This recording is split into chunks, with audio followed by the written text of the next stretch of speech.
nombre de la patria, de la paz y la patria y el amor, se abre la sesión. Y la mamá, claro, me faltó los jeans.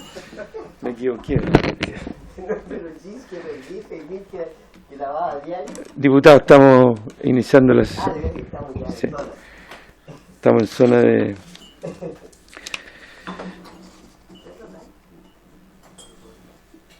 El acta 134 queda a disposición de los diputados y diputadas integrantes de la comisión. La abogada secretaria dará lectura a la cuenta. Gracias, presidente. Se han recibido los siguientes documentos de la cuenta. Proyecto de ley inicia moción de los diputados señores Saavedra, Eguiguren, Ilavaca, Leiva, Rocaful y Silver, y de las diputadas señoras Cariola, Nullao, Alejandra Sepúlveda y Yomans, que declara el día 29 de abril de cada año como el Día Nacional de los Trabajadores y Trabajadoras del Sistema de Salud chileno. Boletín 13.495-24. Oficio de la Presidenta del Directorio de Televisión Nacional, por el cual indica que efectivamente se ha convocado a un proceso de licitación para recibir ofertas tanto para la compra como para el arriendo total o parcial de las dependencias de Televisión Nacional. Esta licitación le permitirá a la empresa evaluar ofertas y el interés de posibles usuarios por las instalaciones, inmuebles e infraestructuras, reservándose a la empresa el derecho para rechazarlas o declarar desierta la licitación. El directorio y la administración de la empresa, en el marco de sus obligaciones, están comprometidas a dar sustentabilidad financiera a la empresa de cara al futuro y así cumplir adecuadamente con la visión que le corresponde como la televisión pública estatal. Hace presente que en las actuales condiciones de operación la televisión y las instalaciones de TVN están sobredimensionadas, sus dependencias están con escaso uso y su centro de producción audiovisual operando a su mínima capacidad. Oficio de la Ministra Secretaria General de Gobierno, por el cual indica que la solicitud de informar sobre el proceso de licitación de las dependencias de TVN fue remitido a la Presidenta del Directorio de Televisión Nacional por ser una consulta que se enmarca dentro de su competencia como empresa autónoma del Estado. Oficio del Subsecretario de Hacienda, por el cual se refiere a la factibilidad de crear un fondo de ayuda y promoción para los trabajadores del sector de las artes y la cultura, así como sobre las medidas que pueden adoptarse en el corto plazo respecto a la incertidumbre de este rubro en el contexto de las medidas preventivas adoptadas por la emergencia del COVID-19. Al respecto, señala que el Gobierno anunció un proyecto de ley en beneficio de los trabajadores independientes que han visto disminuidos sus ingresos a raíz del surgimiento de la pandemia. Lo anterior complementa los anuncios vertidos por el Ejecutivo en cuanto a apoyar a los trabajadores honorarios por medio de la devolución anticipada de las retenciones de impuestos de los meses de enero y febrero del año en curso. Asimismo, presidente, hace presente otra serie de iniciativas. Un poco largo este documento, pero se lo remitimos a los correos de los parlamentarios. Solicitud del diputado Boric para que la Comisión acuerde oficial a la Subsecretaría de Cultura para que informe sobre el destino y forma de asignación de los 15.000 millones de pesos anunciados para apoyar a artistas y organizaciones en el contexto de la crisis del COVID-19. Hace presente que el oficio que ellos enviaron fue un oficio de fiscalización que envió junto al diputado Winter, Yomans e Ibáñez y se encuentra sin respuesta desde el 26 de marzo pasado. Por lo mismo, solicita a la comisión que lo remita nuevamente como comisión y esa es toda la cuenta, presidente. Muchas gracias, secretaria. ¿Alguna observación? Diputado Alarcón. Eso de querer vender el edificio o parte de ello casi es como una privatización, como un recurso de todos los chilenos van a llegar y lo van a vender así tan livianamente. Me parece totalmente escandaloso. El comentario que quería hacer con respecto al tema de la venta de parte del edificio de Televisión Nacional. Escandaloso. Gracias, señor presidente. Diputado Díaz, ¿alcanzó a escuchar la respuesta de la directora de Televisión Nacional acerca de la venta? ¿Lo podemos leer de nuevo? Si está amable. Por supuesto. Mandó un oficio a la presidenta del Directorio de Televisión Nacional por el cual indica que efectivamente se ha convocado un proceso de licitación para recibir ofertas tanto para la compra como para el arriendo total o parcial de las dependencias de Televisión Nacional. Esta licitación le permitirá a la empresa evaluar ofertas y el interés de posibles usuarios por las instalaciones, inmuebles e infraestructura, reservándose a la empresa el derecho para rechazarla o declarar desierta la licitación.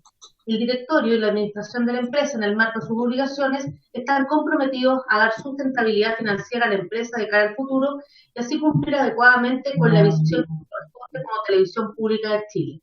Hace presente que las actuales condiciones de operación de la televisión y las instalaciones de TVN están sobredimensionadas, sus dependencias están con escaso de uso y su centro de producción audiovisual operando a su mínima capacidad. Lo anterior porque la dependencia de Bellavista 0990 tiene más de 55.000 metros cuadrados construidos. Finalmente precisa que el edificio corporativo no tiene la calidad de edificio patrimonial.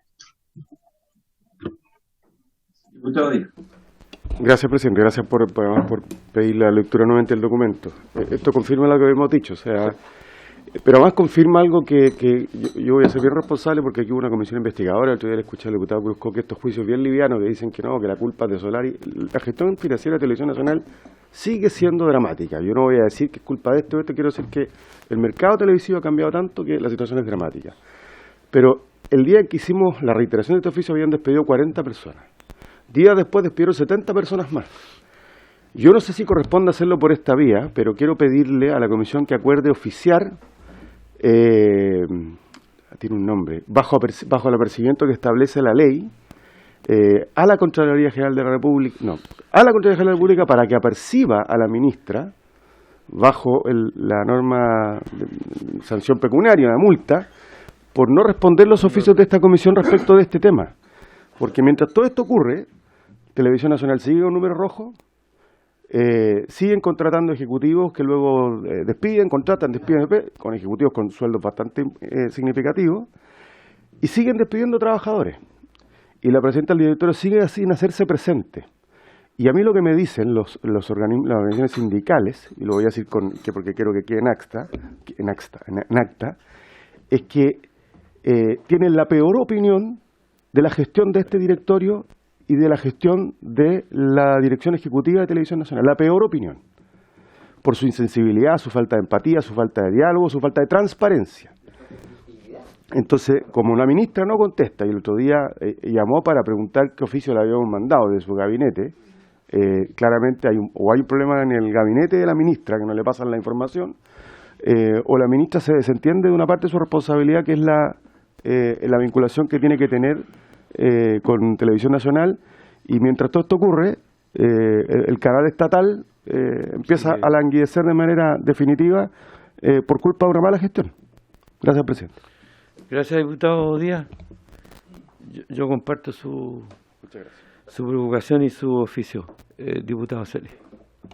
Presidente, por su intermedio, yo apoyo todo lo que ha hecho el diputado Díaz. Yo no conozco a la presidenta del directorio de Televisión Nacional, pero quería, independiente de lo que dijo el diputado Díaz, ver si se podría citar o invitar a la ministra secretaria general de gobierno, no sé si cuando usted lo estime pertinente, no sé si para el próximo lunes o para una semana más, cuando usted así lo estime, y tanto a la presidenta del directorio como a la ministra, para ver si tuvieran la delicadeza de poder telemáticamente poder conectarse con esta comisión y poder hacerle algunas consultas respecto a este anuncio ya oficial sobre la posible venta de este inmueble. Eso, presidente, gracias. Ya, muchas gracias, diputado Celi. El diputado Cruzco, que tiene la palabra. Presidente, sí. Sencillamente hay ciertas afirmaciones que hace el diputado Díaz que son muy subjetivas.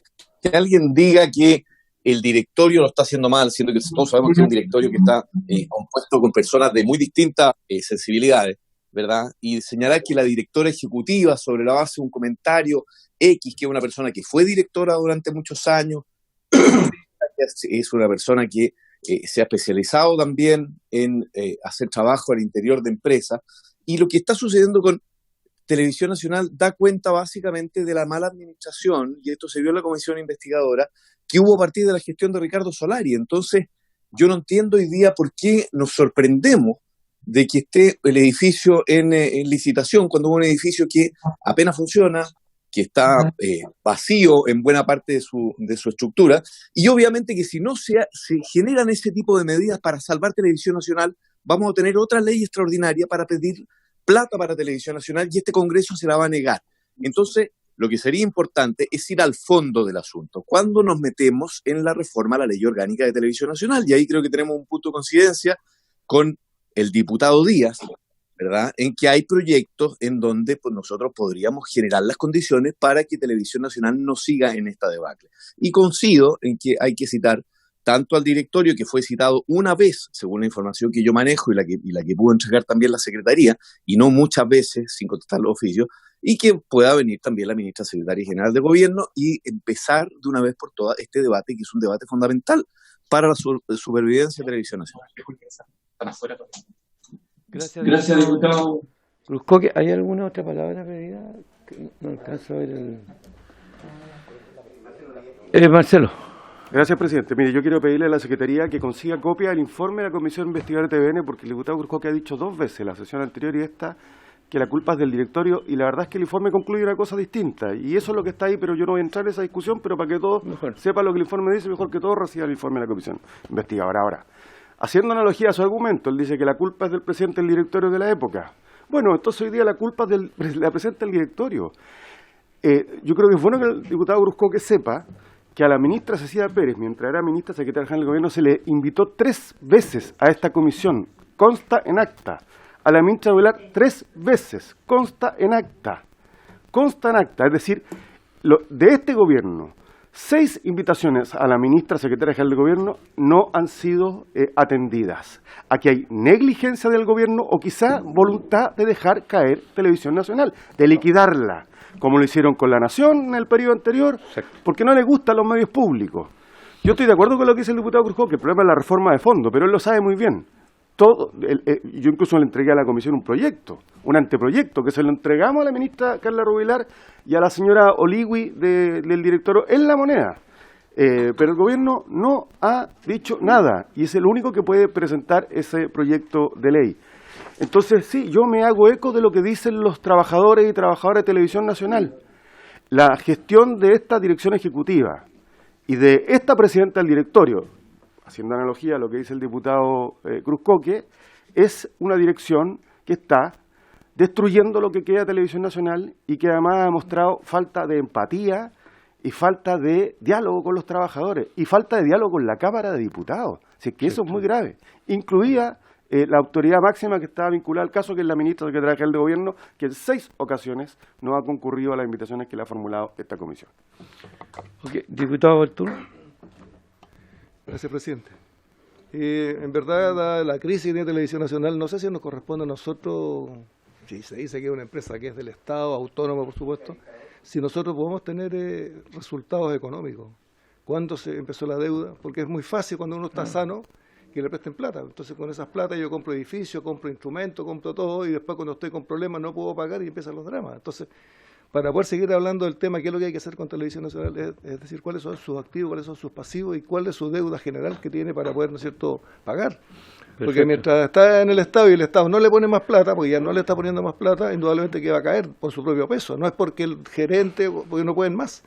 Y si hoy día nos estamos admirando porque están vendiendo edificios, ¿no es cierto?, que no les sirven para su gestión, indudablemente que no podemos hacer, no le podemos decir que no vendan si están con problemas económicos. Cuando hay una empresa privada tiene que vender para poder salvar los activos anteriores. Por lo tanto, yo no sé si podemos, pero pediría que, si es que es posible, mandar un estudio económico de Televisión Nacional.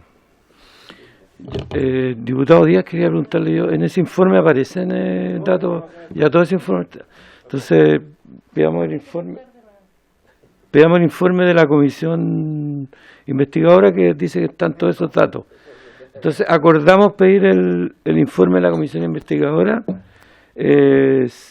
citar o invitar nuevamente a la secretaria general de Gobierno, más la directora de Canal 13, al director ejecutivo. ¿Acordado entonces? Perdón, ¿alguien se opone? Yo no alcanzo a ver la pantalla. ¿Se opone Cruzcoque? ¿Está de acuerdo, presidente? Ya. Acordado entonces. Diputado Cruzcoque quería hablar. Sí, sí, presidente. No, sencillamente es una réplica a lo del diputado Díaz. Creo que a esta comisión sí le corresponde ver el asunto de Televisión Nacional. Es comunicación y arte. Es grave porque creo que la comisión investigadora fue concluyente desde cuándo empieza esta debacle financiera, y están los informes. Y cuando dice, lamentablemente, que esta responsabilidad le corresponde a este directorio, por supuesto que le corresponde a este directorio y a esta presidenta, pero cuando se toma una institución con 75.000 millones de deuda, ¿verdad? Cuando se le insufla un balón de oxígeno a Televisión Nacional para que pueda seguir viviendo, no hay más alternativa que tratar de salvarla, lamentablemente, a través de alguna reducción de costos, que lamentablemente es personal, ¿verdad? Y también de licitar infraestructura que hoy día no es necesaria. ¿Sabe usted cuántos estudios tiene Netflix? No tiene. Compró en Albuquerque ahora recién unos estudios, siendo ya, le cambió la televisión. Entonces, Televisión Nacional, para salvarla, requiere cambio en su ley orgánica. Por tanto, coincido en que eso debe ser materia de estudio de esta comisión a partir de una reunión que podamos tener con la ministra. Gracias. Muchas gracias, diputado. En varios... Solo un segundo, no es una réplica, no, dejar información. Diputado Díaz. Yo me equivoqué. No fueron, después de los 40 despedidos, 70 más, fueron 130 más. Exacto. Fueron 103. Y déjeme contarle 3 casitos para que queden en acta, perdóneme, presidente. Y además para enviar un informe, ¿no? Por escrito, porque no me van a pagar. El director ejecutivo contrató, y de hecho decimos, a un señor de apellido Banura, que dicen, no lo sé, que sería compadre, o sea, padrino de alguno de los hijos del señor Gijón, el director. Después se contrató como gerenta de gestión a Verena Horst, quien sería responsable del área de control de gestión, personas y técnica, en diciembre. Se contrató a Macarena Albornoz como gerente de personal y fue despedida en marzo. O sea, se trae gente que parece que no sabe del cargo, luego están 2-3 meses en el cargo y los despiden.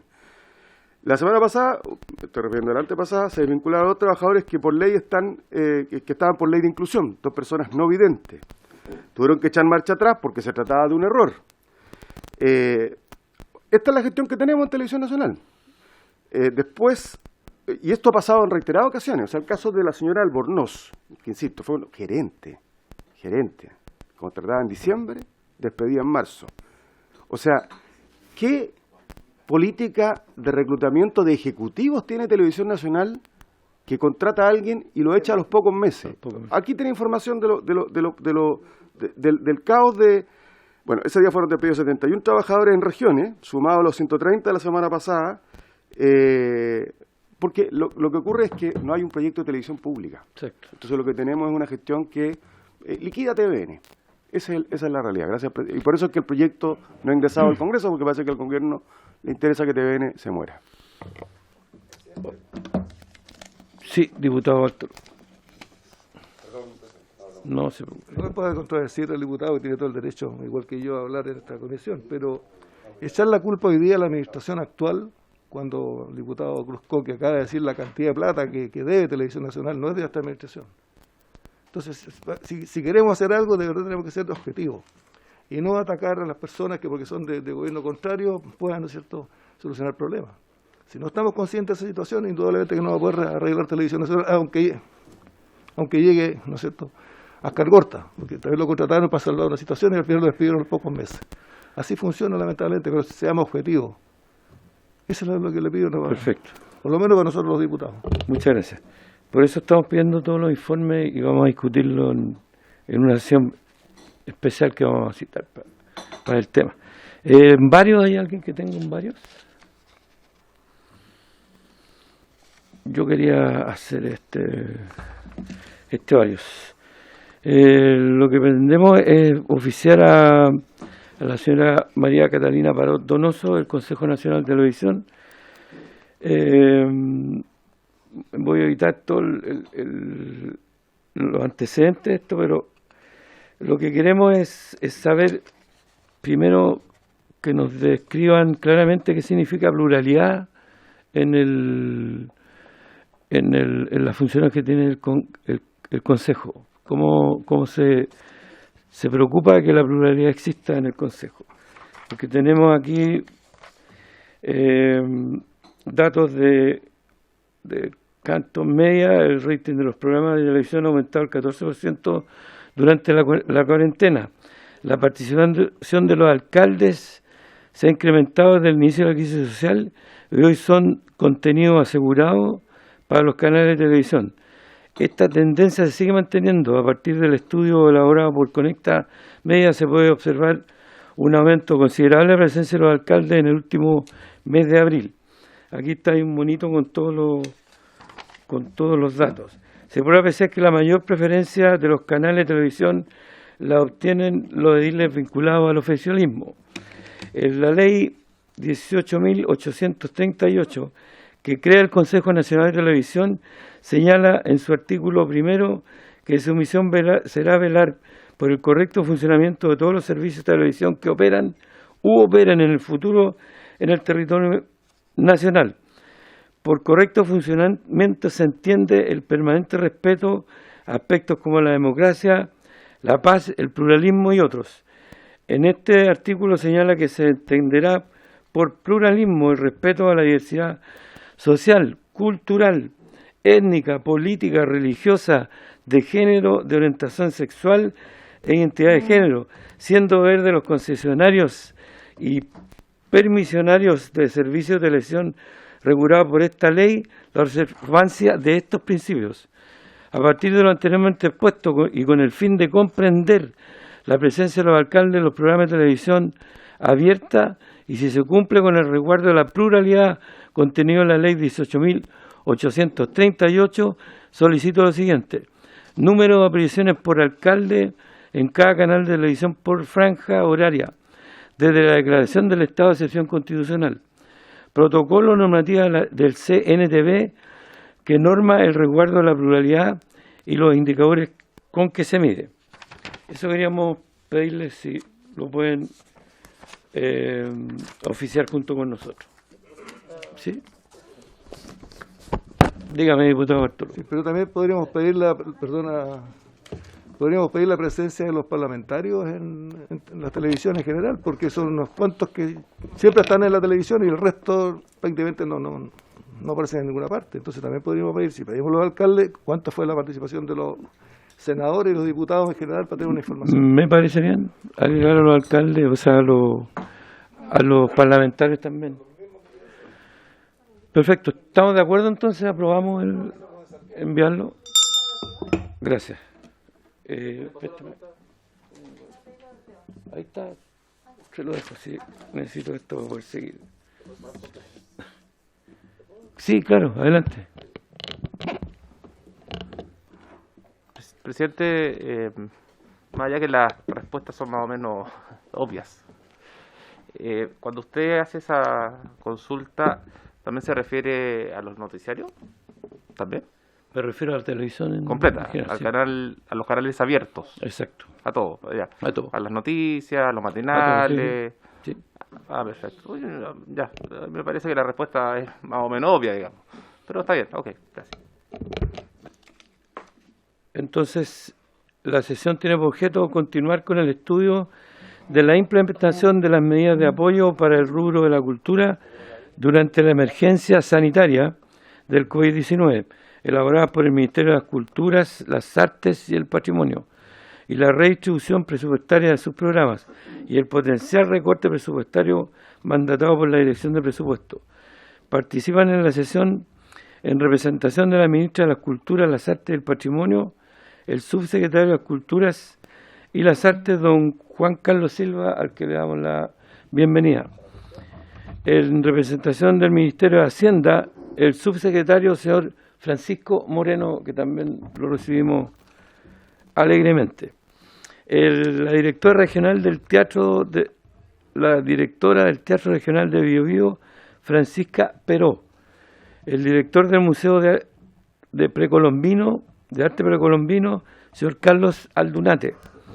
la directora del Teatro Municipal de Chillán, la señora Estella Monroy, el presidente de la Asociación Nacional de Empresarios y Artistas Circenses de Chile y productor general del Circo Los Tachuelas, señor Joaquín Gastón Maluenda.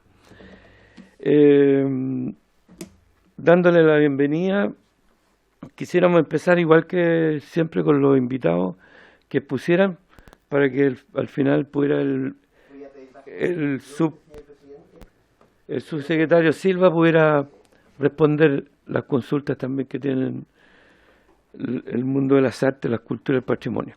Entonces, tiene la palabra. ¿Podrían bajar un poco las luces para poder ver la pantalla por petición del diputado Alarcón y nuestra? Es que la pantalla es la de poca resolución. Entonces, sí. Vamos a tratar de regularla porque no los vemos. Sí, tienen diferentes.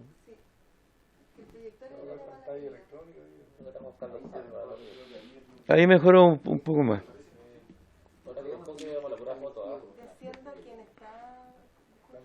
El señor Francisco Moreno. Entonces tiene la palabra la directora del Teatro Regional del Maule, del Biobío, señora Francisca Peró.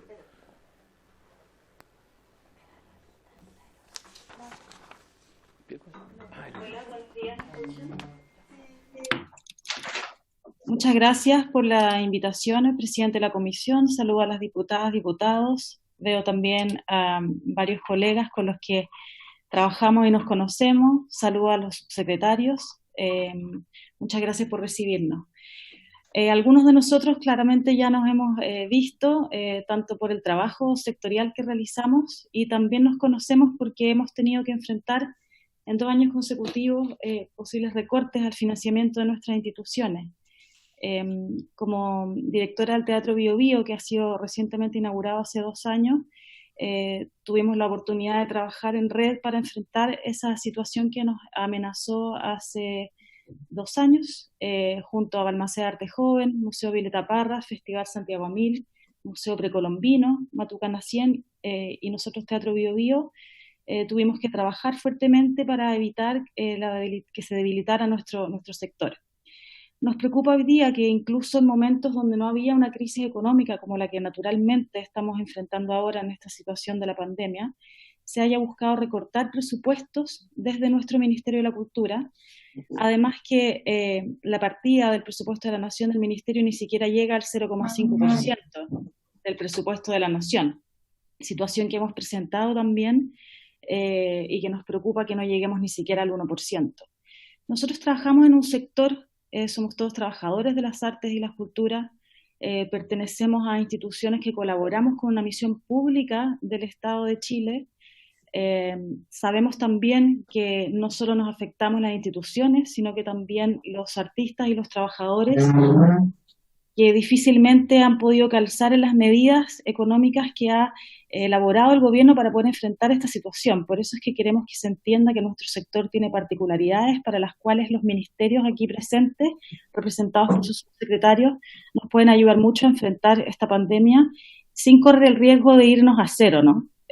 No queremos desaparecer ni del presupuesto ni de la vida de las personas.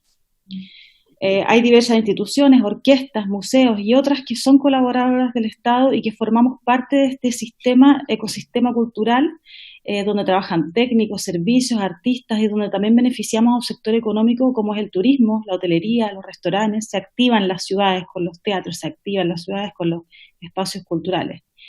Pero bueno, ¿quiénes somos nosotros en Teatro Biobío? Somos un edificio construido por el Estado, administrado por una corporación de derecho privado, que tiene un directorio compuesto por representantes del gobierno regional. Saludo particularmente a Luciano Cruzcoque, que forma parte además de nuestro directorio. Y además, el resto de los representantes son de la ciudadanía, de las universidades de nuestra región y de nuestra ciudad de Concepción. Funcionamos con un financiamiento mixto. El financiamiento público que recibimos tanto del Ministerio como del gobierno regional es un financiamiento parcial. Yo como directora ejecutiva junto a nuestro equipo generamos recursos propios mediante la empresa privada, la venta de tickets, entre otros. Cabe destacar que los trabajadores que trabajamos en nuestro teatro ingresamos por concurso, postulamos como cualquier persona y formamos un equipo profesional de técnicos, productores, gestores culturales, entre otros. Nuestro edificio es un edificio especial. No puedo compartir con ustedes fotos en este momento, pero son 9.800 metros cuadrados de un gran edificio que fue concursado públicamente y elaborado por el arquitecto Milan Radic, Alejandra Medrano y Eduardo Castillo. Tenemos en nuestras manos una joya arquitectónica que tiene costos, que es importante cuidar y que además es nuevo. Recién cumplimos 2 años en marzo. La infraestructura es de alto nivel, de alto cuidado, y generamos empleabilidad para artistas de la región y artistas del país, porque trabajamos en red con otros espacios culturales a lo largo de Chile. Más de 2.000 artistas se presentan en nuestro teatro, la mitad de ellos son de la región del Biobío. A más de 70.000 personas acceden, algunos la mitad de manera gratuita, el resto paga un ticket subvencionado, y trabajamos 30 personas de manera permanente, 40 de manera indirecta. Un teatro es para siempre. Nos interesa y nos parece muy relevante que se comprenda que las medidas que se tomen hoy nos van a afectar en el presente y nos van a afectar en el futuro y pueden echar atrás esfuerzos que le han costado a nuestro país más de 40 años. 40 años esperó el teatro en Concepción. No es lo mismo crecer en una ciudad con un teatro sin uno. Conocemos ciudades como Bilbao, Sydney o el mismo Puerto Varas que tienen íconos culturales que son centros de su turismo, son centros de su iconografía y de su imagen país. Nos preocupa que nuestro sector ya tiene una base débil, cercana, como les decía, ni siquiera al 0,5% a nivel de la nación, y creemos que hoy día debilitarla la puede efectivamente llevar a riesgo de cierre de instituciones como las nuestras y a un aumento del desempleo, que es lo que nos preocupa enormemente. Las artes son nuestra estructura vertebral, son parte de nuestra naturaleza humana, y la empatía, la capacidad de relatar y reproducir historias es lo que nos hace humanos, y ese es nuestro trabajo. Quiero resaltar la palabra trabajo.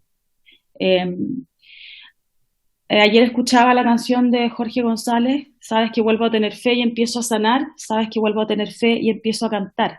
Fe en la humanidad, vamos a necesitar tener fe, vamos a necesitar volver a cantar, vamos a necesitar volver a salir. Y nos necesitamos a todos para la cohesión y la paz social en una sociedad que ya viene quebrada y que la pandemia está absolutamente afectándonos también en ese sentido. La cultura es trabajo, es salud mental, es turismo, es desarrollo, es economía. Y tenemos a nuestro Ministerio de las Artes, por fin tenemos ministerio. Está el Ministerio del Trabajo, de Salud, de Hacienda, de Turismo, Desarrollo Social. Absolutamente todos ellos tienen relación con lo que nosotros hacemos, porque hemos visto que los trabajadores de las artes y las culturas no alcanzan algunos subsidios. Hay instituciones privadas que dan empleabilidad como nosotras, como otros espacios culturales, hay instituciones mixtas que damos empleabilidad y no podemos caer en el riesgo de cierre. Hemos sido los primeros en cerrar, vamos a ser los últimos en abrir. Los recortes pueden llegar a ser muy caros y el ahorro que se produzca en el Estado va a terminar siendo luego mucho más caro volver a activarnos.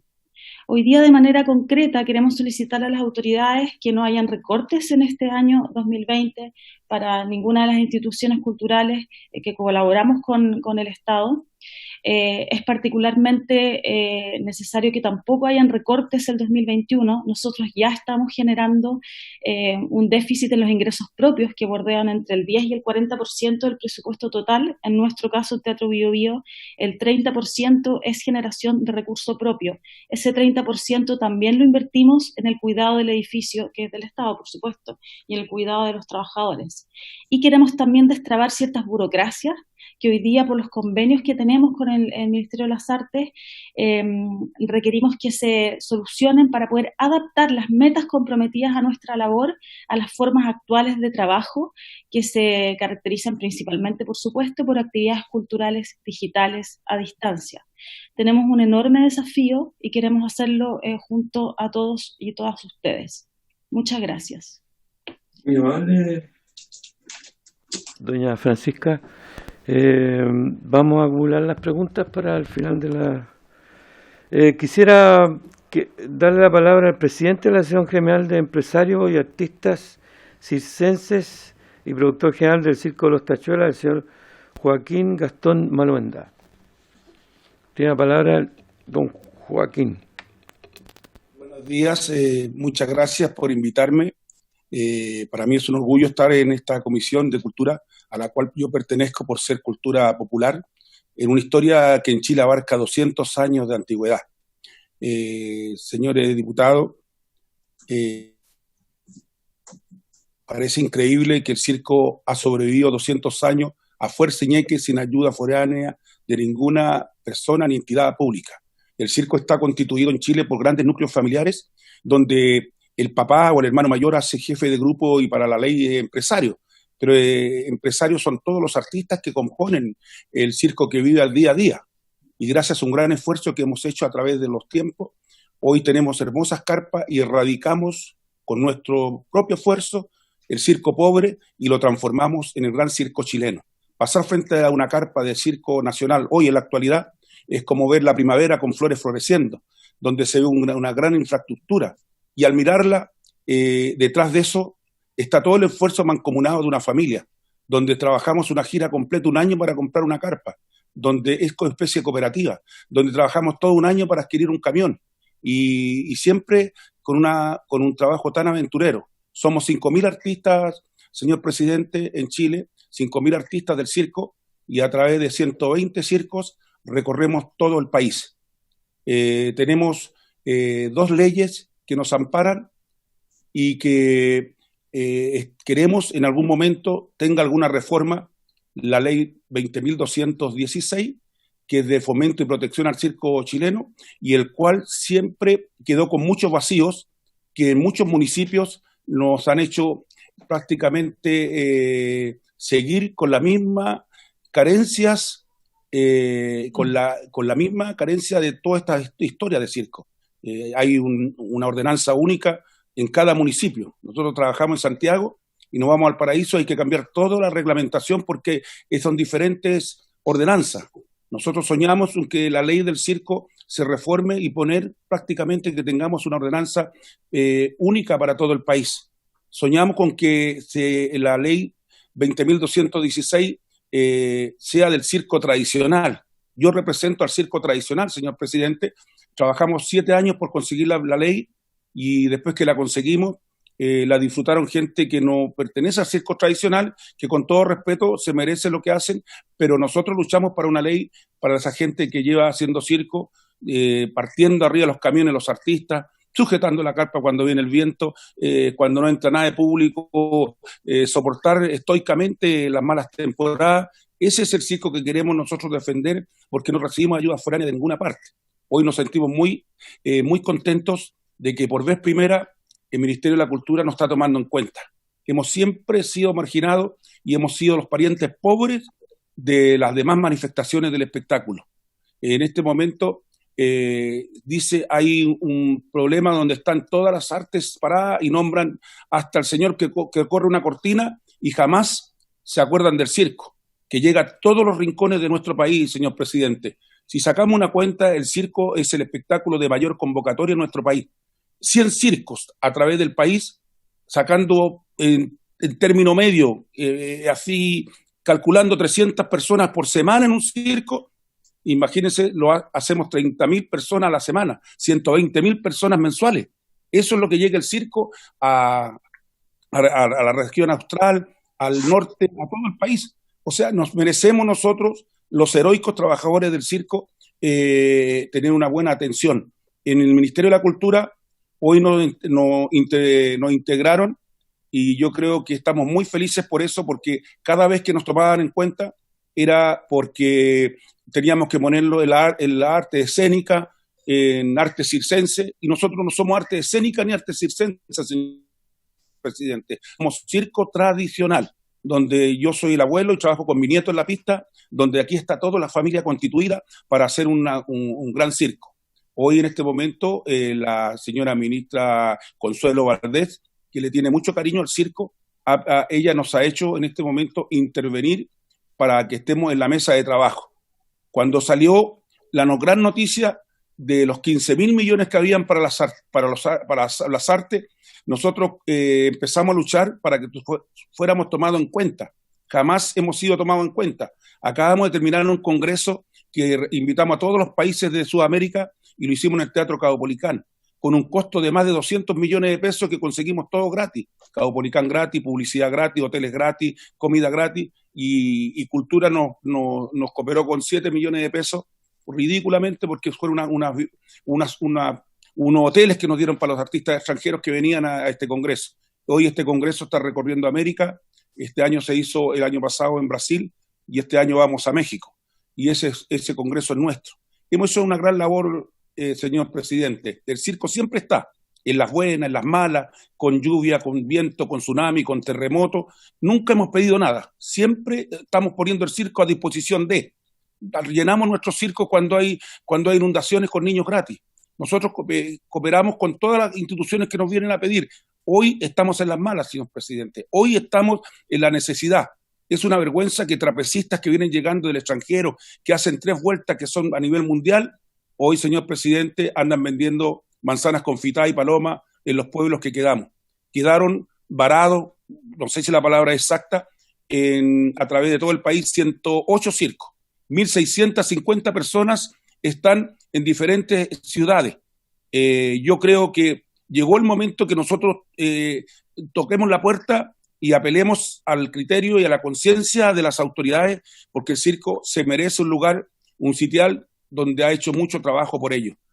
Hay algunos municipios que se han portado muy bien, otros no tan bien. Las comunidades cristianas van a los circos. En Vicuña, el alcalde de Vicuña ha contratado el Circo Universal con funciones online que se la da a su población.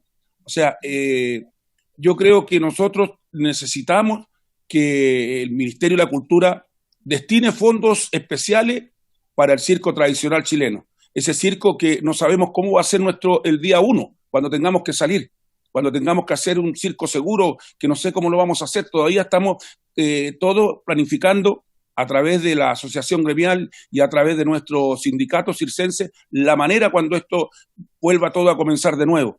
Nosotros creemos que si se nos comprara al Ministerio de Cultura funciones online para darla al público, sería maravilloso, porque nos están ya diciendo que nos van a mandar proyectos en el cual no somos eruditos para la materia, señor presidente. Nunca hemos podido ganar premios concursables. En toda la historia hay 2 o 3 premios que se han ganado y hemos tenido que acudir a gente foránea que nos ayuda a hacerlo, porque nosotros no sabemos ese idioma que pone el Ministerio de la Cultura. Nosotros hacemos circo. Hay mucha gente que estudia para hacer los proyectos de fondos concursables y nosotros estudiamos para armar carpas, para trasladarnos, para ponerle el hombro, señor presidente, porque somos obreros, somos artistas y somos empresarios.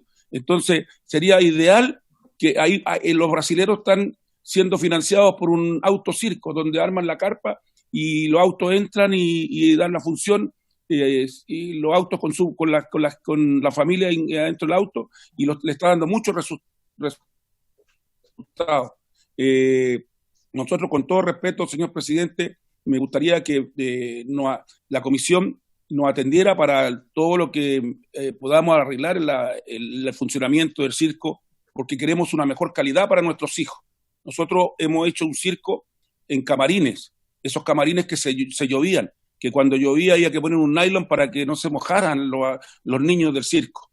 Y resulta de que hoy tenemos casas rodantes gracias a un propio esfuerzo que estamos haciendo. Hoy no tenemos el circo pobre, hoy tenemos el gran circo. Y siempre hemos salido adelante por nuestro propio esfuerzo. Hoy llegó el momento donde el circo, que trabaja día a día, que sus recursos lo hace por función, quedó cesante, y hoy están la gente haciendo muchas pymes le llaman, pero lo que están haciendo es reinventándose. El circo se ha reinventado, señores diputados, a través de los años.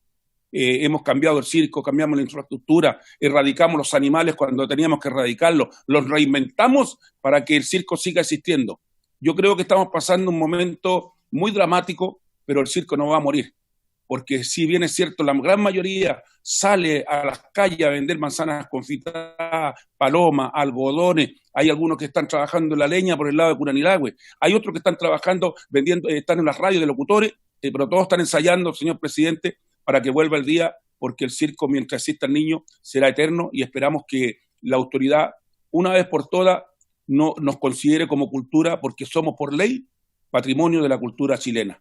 Tenemos la ley del Día Nacional del Circo, y nosotros cuando hay Día Nacional del Circo hay momentos que no tenemos ni terreno donde trabajar, y siendo que es el Día Nacional del Circo.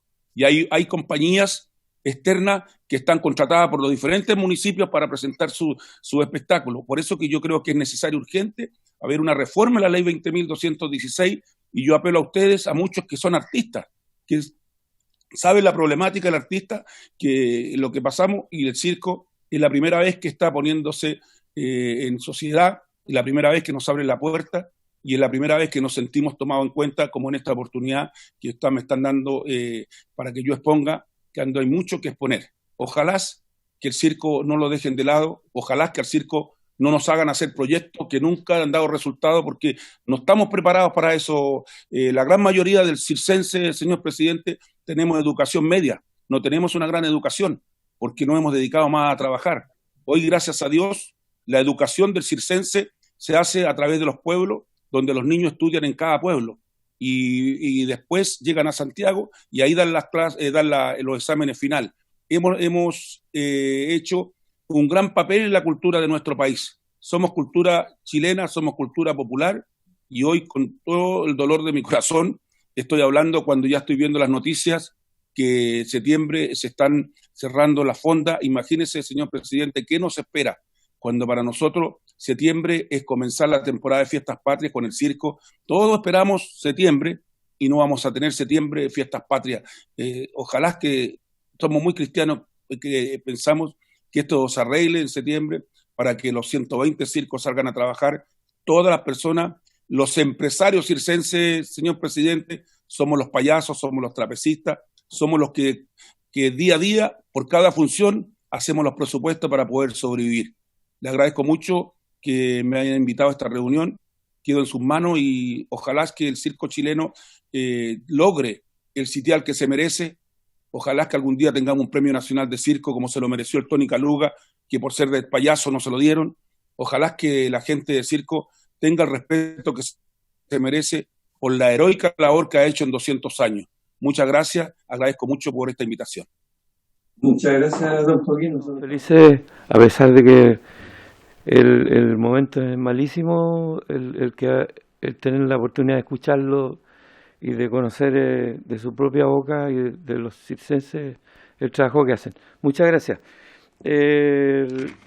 La directora del Teatro Municipal de Chillán, la señora Estella Monroy, tiene la palabra. ¿Ya? Hola. Hola, ¿se está escuchando bien? ¿Se escucha bien? Sí, perfecto. Genial. Muchas gracias a la Cámara de Diputados, al presidente en especial, por esta invitación.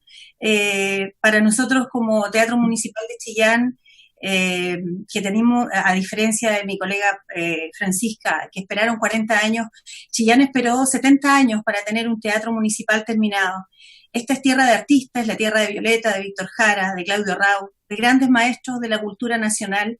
Es la tierra adoptada de nuestro poeta Gonzalo Rojas, es la tierra de Bolodia, es la tierra de Ramón Binay, uno de los tenores más importantes a nivel nacional y mundial.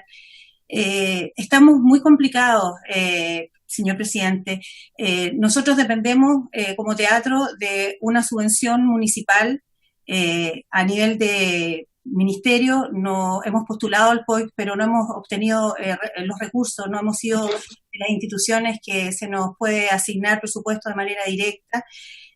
También apelamos un poco al subsecretario, que aprovechamos de saludarlo, y también al diputado Cruzcoque, que conoce nuestras instalaciones, que sabe que tenemos un espacio precioso de más de 5.000 metros cuadrados. Ahora en julio estamos aprontándonos a cumplir 4 años de existencia, con más de 120.000 asistentes durante el periodo de funcionamiento. Somos uno de los teatros que tiene una cartelera a nivel nacional desde que abrimos el 28 de julio del 2016, que no ha parado, que ha recibido y ha tenido una cartelera del 70%, me atrevería a decir, gratuita para la comunidad. Somos además el teatro más importante de la región de Ñuble, una nueva región. Estamos muy preocupados porque obviamente hoy día la labor de los municipios se concentra en la ayuda social y obviamente la cultura no pasa a ser una prioridad. Lo entendemos, somos parte también de este drama terrible que vive el mundo y que vive nuestro país, obviamente nos afecta como ciudad. Es una pandemia a la que no hemos cerrado los ojos. Nosotros durante del 17 de marzo estamos trabajando de manera virtual a través de nuestras casas. La mayoría somos casi 20 trabajadores en formato de teletrabajo. Hemos mantenido a nuestro público comunicado a través de las redes sociales, hemos creado concursos, hemos hecho historias de cuarentena, ahora estamos haciendo un concurso cantando desde casa para los actores, artistas profesionales y aficionados. Tenemos un tremendo y precioso estudio de grabación. Esta es una corporación cultural municipal que la preside nuestro alcalde Sergio Zarzar, con un elenco de un directorio que es absolutamente elegido democráticamente por los socios fundadores y son todos artistas o representantes de instituciones culturales o de instituciones universitarias que tienen su representación en nuestra corporación. Entonces, somos una corporación de derecho privado, pero dependemos en este minuto absolutamente del aporte municipal. Por lo tanto, para este espacio, para este teatro, el no contar con una asignación directa, como lo tienen otros espacios culturales, principalmente el 80% de las asignaciones se la lleva Santiago, y en eso nosotros agradecemos la mirada del Ministerio, pero también apelamos a la descentralización de los recursos y la asignación de los recursos. Creemos que tenemos el derecho, no por nacer a 400 kilómetros de la capital, de que nuestra gente no tenga acceso a la cultura. Nosotros congregamos alrededor de 21 comunas, de las cuales se encuentran algunas de las más pobres de Chile. Por lo tanto, esas personas, la posibilidad que tienen de tener acceso a una parrilla programática, a que artistas, nosotros podamos, por ejemplo, de repente, cuando se puede, obviamente, y cuando lo podamos volver a hacer, los invitamos, los vamos a buscar en buses a sus localidades, los trasladamos al teatro, o bien hacemos actividades de extensión fuera del espacio. Esta reinvención que nos tiene a todos los espacios culturales nacionales, de los cuales tenemos una red también regional de teatro que hemos creado, donde se encuentran, está Francisca, está la gente de Temuco, de Talca, de Rancagua, que sufren un poco lo mismo porque son corporaciones culturales municipales y que tienen que apelear esas subvenciones con instituciones tan honrosas y admirables como bomberos, como otras entidades de carácter social y también cultural y deportiva. Pero la infraestructura por la cual el gobierno el año 2016 logró terminar el teatro municipal, que como bien le explicaba en un principio son casi 5.000 metros cuadrados, no solo tiene una gran sala, sino que también tiene espacio, tiene 2 salas preciosas, la sala Claudio Raúl, la sala de patrimonio, tiene espacios para charlas, tremendos espacios para exposiciones. El centro cultural, el teatro municipal se ha transformado en un centro cultural para la ciudad y para la región de Ñuble. Hoy día vemos con riesgo, porque con los recursos que se nos asignaron en comienzos del 2020, nosotros recién tenemos asegurado 2 meses de mantención de nuestro personal, y ahí hay un equipo humano importante, que así como en Santiago hay mucha gente capacitada para trabajar en espacios culturales, ustedes entenderán que en regiones y en una ciudad que no tuvo por 70 años un teatro, el haber armado un equipo humano que hoy día tenga la capacidad de poder echar a andar un escenario que tiene las mismas dimensiones del Teatro Municipal de Santiago, que tiene una capacidad para 1.217 butacas, tiene 3 pisos, que tiene un equipo técnico que se formó en la región de Ñuble y en la región del Biobío, y que hoy día está totalmente afiatado para enfrentar y mover este tremendo edificio. Es una tristeza, porque estamos enfrentados a una situación crítica en términos económicos. Y yo creo que eso no le debería ocurrir, entendiendo el momento difícil que Chile vive y que el Estado también está poniendo todo su ayuda en que la gente no pierda su trabajo, en que pueda tener acceso a la alimentación, algo tan básico y tan necesario necesario en tiempos de pandemia, y que tenga derecho y que no pierda los derechos que ya ha adquirido y que no pierda, ojalá, el trabajo. Y claro, nunca ha sido un bien de primera necesidad yo lo digo en el mal sentido, porque en realidad sí lo es. Nosotros necesitamos que la gente tenga acceso a la cultura, necesitamos que reciba la comunicación, la cultura también es un escape para la gente que hoy día se encuentra premiada psicológicamente. Nosotros estamos constantemente compartiendo contenidos con otros espacios culturales con los que tenemos redes que afortunadamente nos han servido en este tiempo difícil para estar enfrentando y poder seguir llegando a la comunidad. Tenemos un convenio de colaboración con el Teatro Municipal de Santiago. También lo tenemos con algunos centros importantes que reciben recursos directos del Estado, como es el Museo Violeta Parra, el GAM. Y bueno, hemos estado apelando un poco a que ellos nos compartan a veces el Teatro Municipal de Las Condes, que ha sido relevante en este tiempo, porque nos han compartido algunas de sus producciones que ellos tienen pagados sus derechos y que nos han podido generar contenidos para mantener a la comunidad llegando hacia ellos con entretención, con algún concierto. El maestro Roberto Bravo, que ha sido generoso en la enormidad, porque nos ha compartido prácticamente su trabajo musical. Entonces, es importante nombrarlo porque nosotros no tenemos recursos, a diferencia de otros espacios que pueden pagar por un concierto online, por ejemplo, que es la forma en que hoy día se está pensando mantener activos estos espacios. Nosotros no tenemos esa opción. Insisto, recibimos una subvención municipal el año pasado que bordeó los 350 millones para el año. Este año recibimos una subvención de 120 millones para un espacio de 5.000 metros cuadrados con más de 20 trabajadores.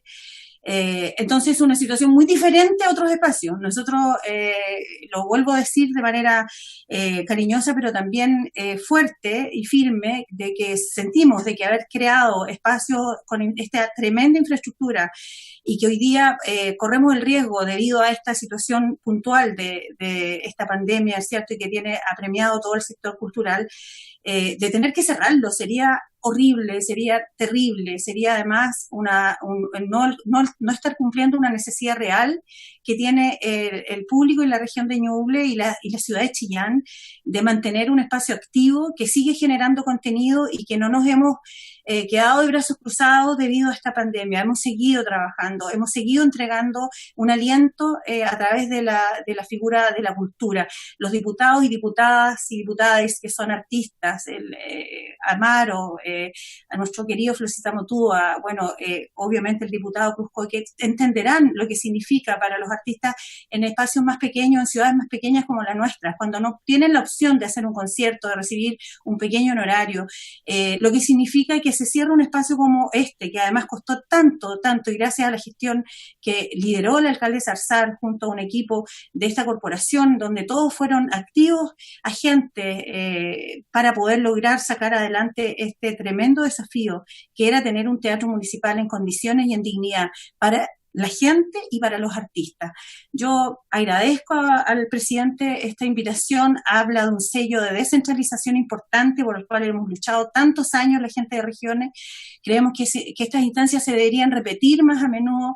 Es importante que nos escuchen, a los que no conocen nuestro espacio, que visiten nuestras redes sociales, que se enteren de lo que estamos haciendo. Por haber estado y por estar en un espacio territorial distinto a la capital, no dejamos de ser menos relevantes ni importantes. Por algo grandes hombres de nuestra cultura nacieron en esta tierra, por algo tenemos tanto que decir. No me quiero quedar en la idea de lo que fue, en lo que somos hoy día. Tenemos grandes generaciones de jóvenes que están haciendo cosas muy interesantes, jóvenes que están aprendiendo a componer. Nuestro querido Vicente Cifuentes, que acaba de ganar el Festival de Viña, hoy día está nominado a los premios Pulsar, es chillanejo. Estamos con elencos importantes de artistas, actores, para el Día de la Danza. Todo el trabajo que se ha realizado aquí en esta ciudad no puede quedar a la deriva. Entonces, nuestro llamado de verdad al subsecretario, a todas las autoridades de gobierno que hoy día nos pueden tender una mano, es un llamado a mantener este espacio que ha costado tanto levantar y que viene a saldar una deuda con las regiones. No todo tiene que ser fácil para los que nacen en la capital.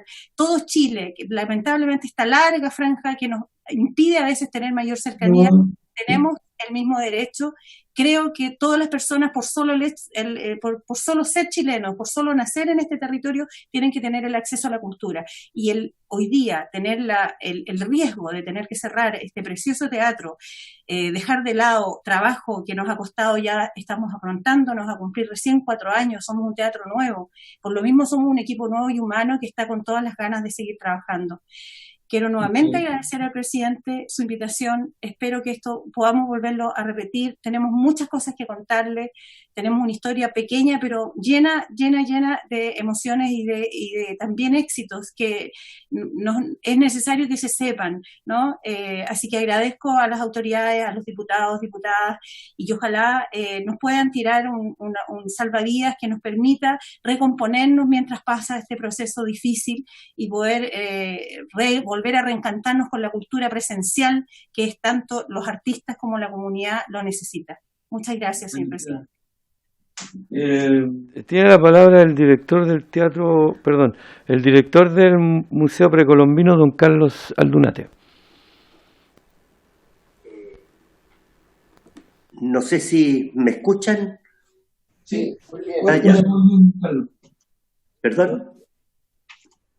Ya. Se está escuchando bien. Bueno, yo agradezco en primer lugar al señor presidente y a los señores diputados, ¿no es verdad?, esta audiencia. Quisiera referirme, en primer lugar, a la participación del sector cultural en esta comisión parlamentaria. Estamos conscientes de las dramáticas situaciones que afectan a la sociedad chilena en estos momentos. Y corresponde abordar aquí la dramática situación del sector cultural, uno de los más precarizados del país, pues la escasísima formalización de los trabajadores de la cultura los condena al desamparo. A mí personalmente me impresiona mucho, ¿no?, la variedad y la diversidad del sector cultural chileno que de cierta manera está representado en esta mesa. Y me uno, ¿no es verdad?, a todas esos requerimientos y esas peticiones de todo este sector cultural tan importante para Chile y a todas las instituciones culturales también. Y respecto a la institucionalidad, quisiera iniciar mi exposición con un brevísimo relato acerca de la preocupación que el Estado ha manifestado por la cultura chilena desde el nacimiento de la República.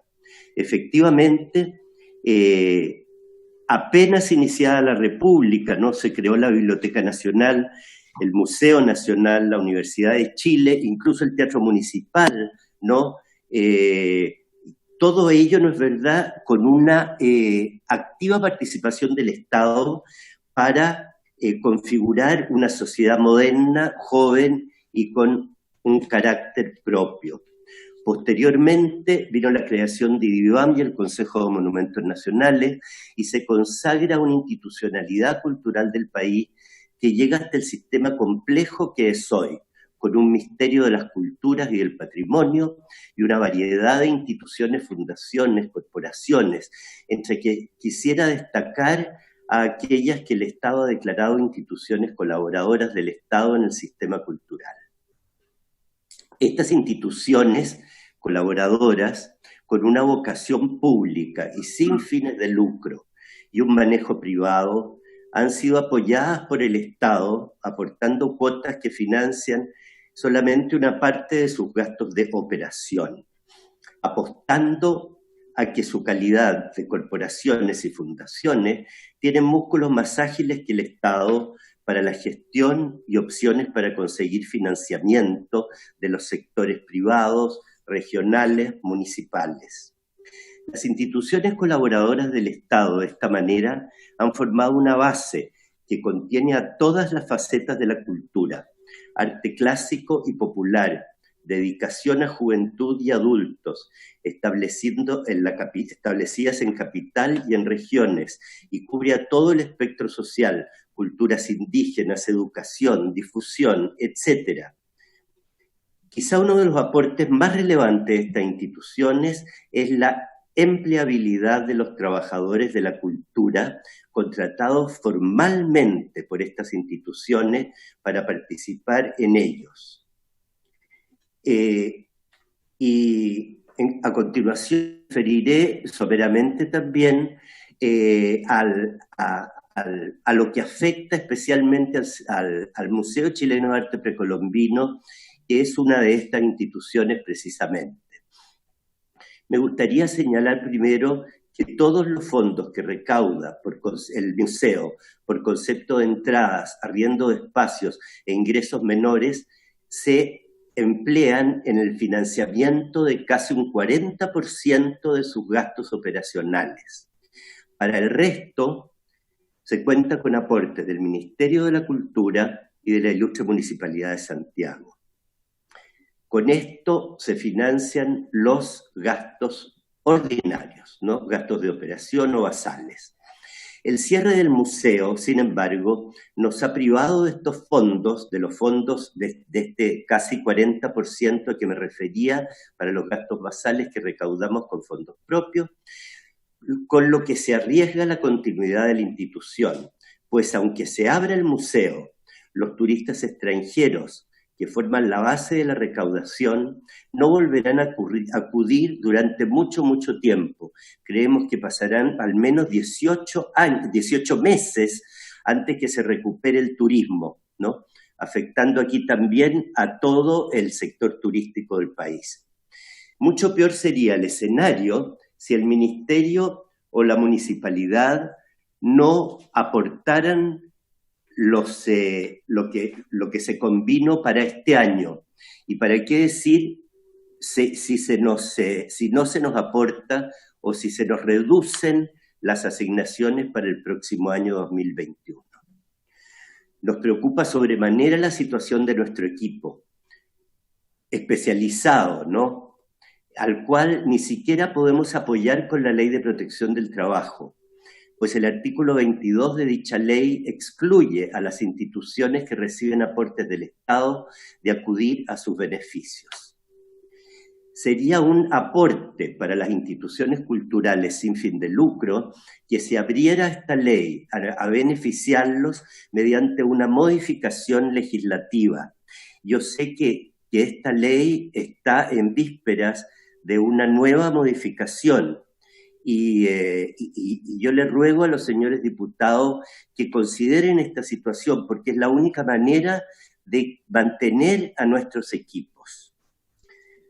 De cierta manera les corresponde, ¿no es verdad?, al sistema parlamentario, ¿no es verdad?, que se abra un poco más esta legislación para las instituciones culturales sin fin de lucro. Concluyo señalando que la continuidad del Museo Precolombino, así como de las instituciones culturales que son colaboradores del Estado, depende de conservar los aportes, ¿no?, que están comprometidos por las instituciones. En el caso del museo, el Ministerio de la Cultura y la Municipalidad de Santiago, para este año y para el próximo año y los venideros, sin los cuales no podremos sobrevivir. Muchísimas gracias a todos ustedes, especialmente al presidente y a los parlamentarios por invitarme a esta reunión. Muchas gracias, Juan Carlos. Bueno, hemos tratado de hacer una muestra en la elección de los participantes o exponentes, sí, a los exponentes, donde se muestra claramente la diversidad que hay acá entre el trabajo que hace el circo chileno tradicional. Tratamos de mostrar también de que tuvieran voces en las regiones y además un museo, 2 teatros y el circo. Y quisiéramos aprovechar, nos ha costado harto poder tener ministros o subsecretarios acá de otras carteras, y me gustaría que pudiera exponer el don Francisco Moreno, subsecretario de Hacienda, acerca de lo que ha escuchado ya en estos 4 exponentes de la cultura chilena.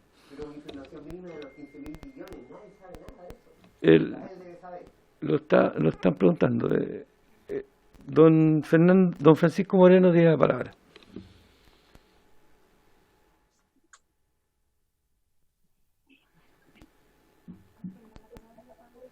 No, todavía no. Apenas termina. Don Francisco.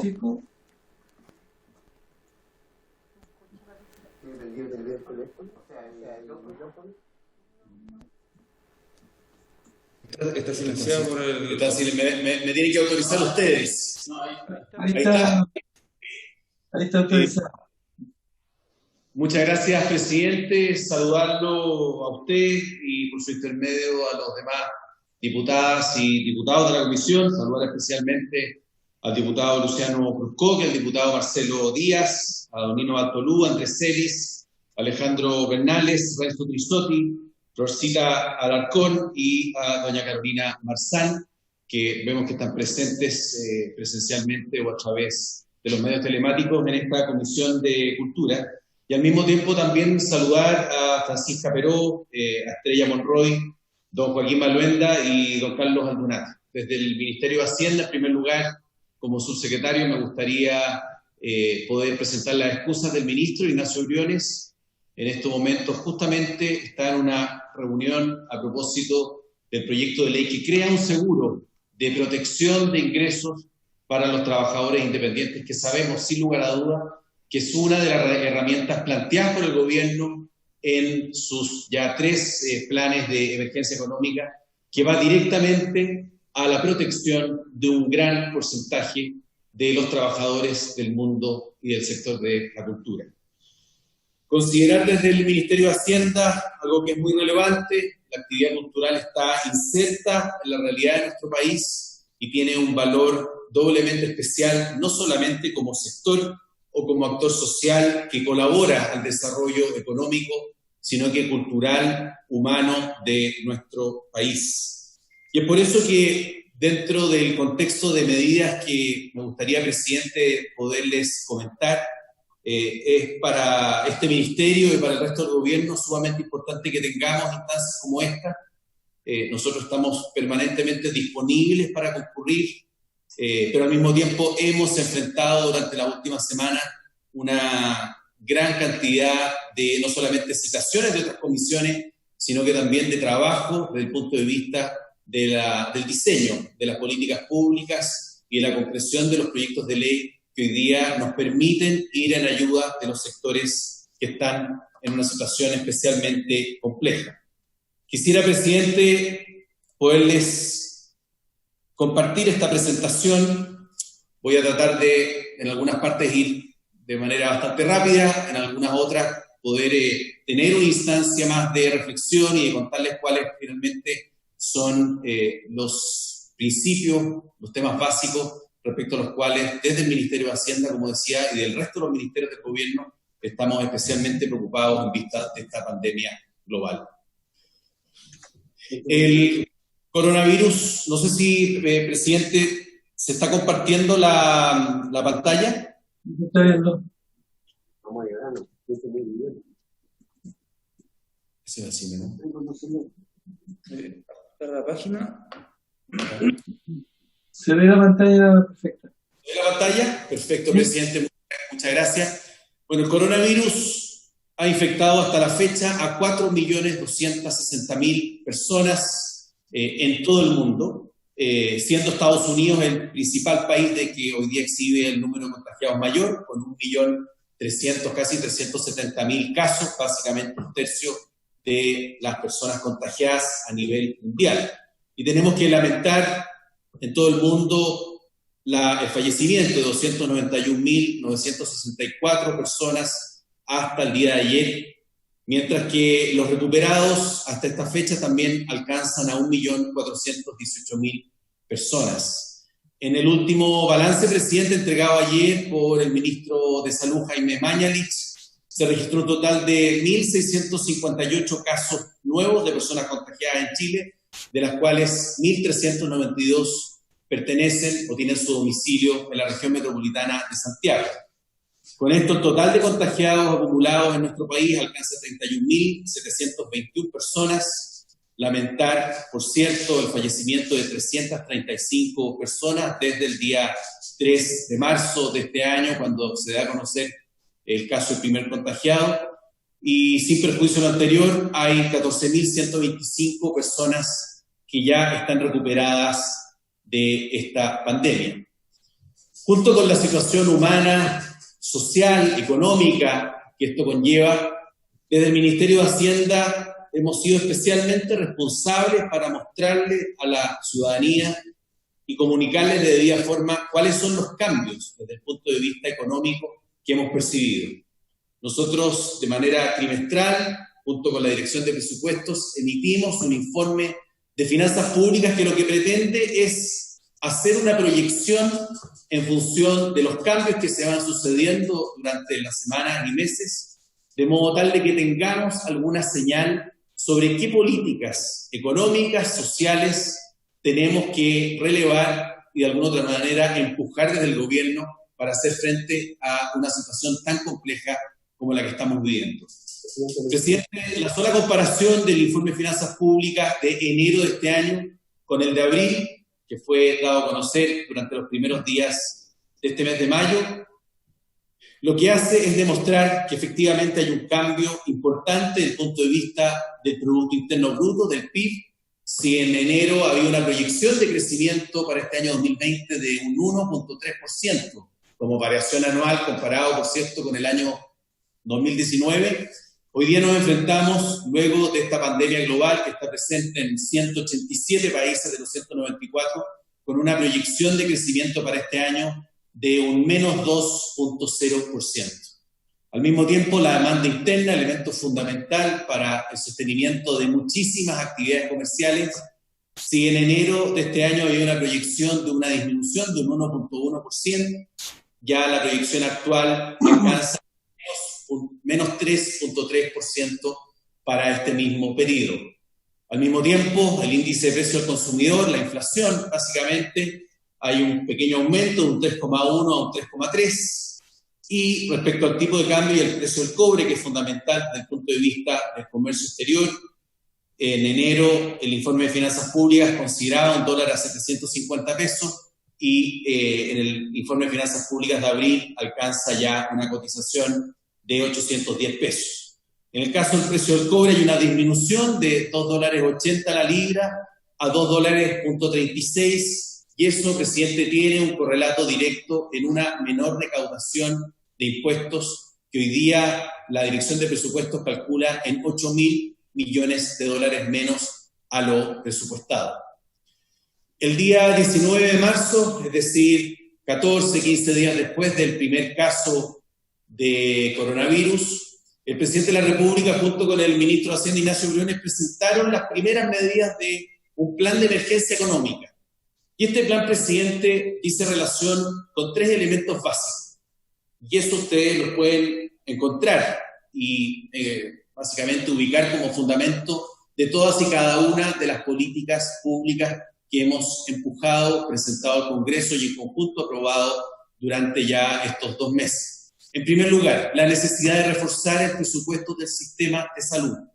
En ese sentido, antes incluso del primer plan de emergencia económica, el presidente de la República dispuso un fondo de 220.000 millones de pesos, de modo de poder hacer frente desde Arica a Punta Arenas en las 16 regiones de nuestro país a esta pandemia que efectivamente requiere que nuestro sistema público de salud esté suficientemente fortalecido.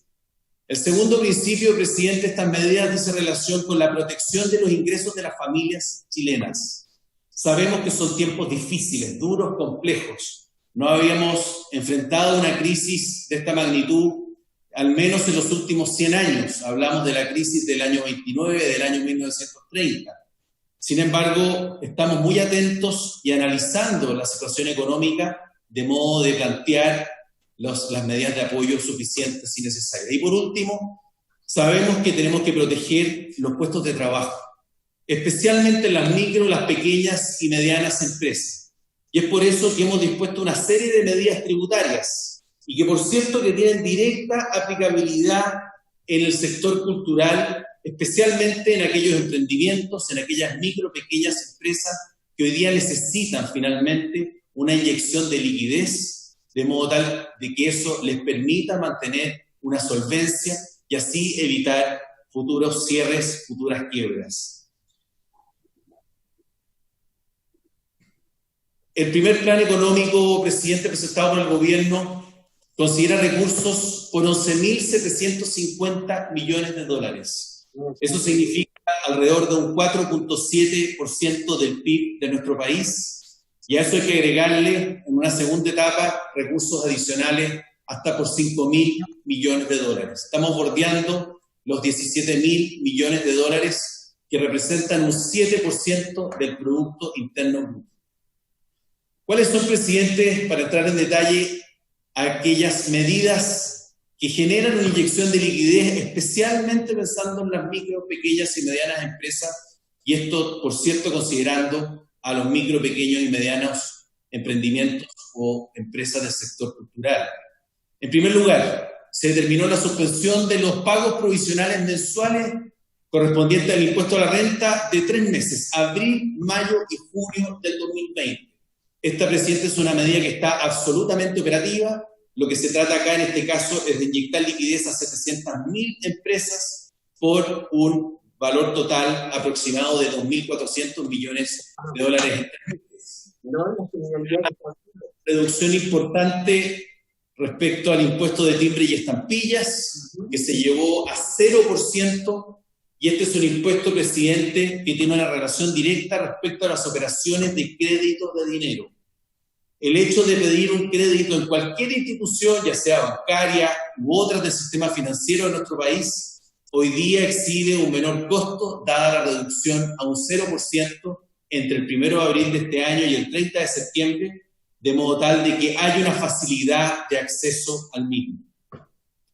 Esta medida tiene un costo fiscal, porque obviamente significa menores recursos por un monto aproximado de 420 millones de dólares.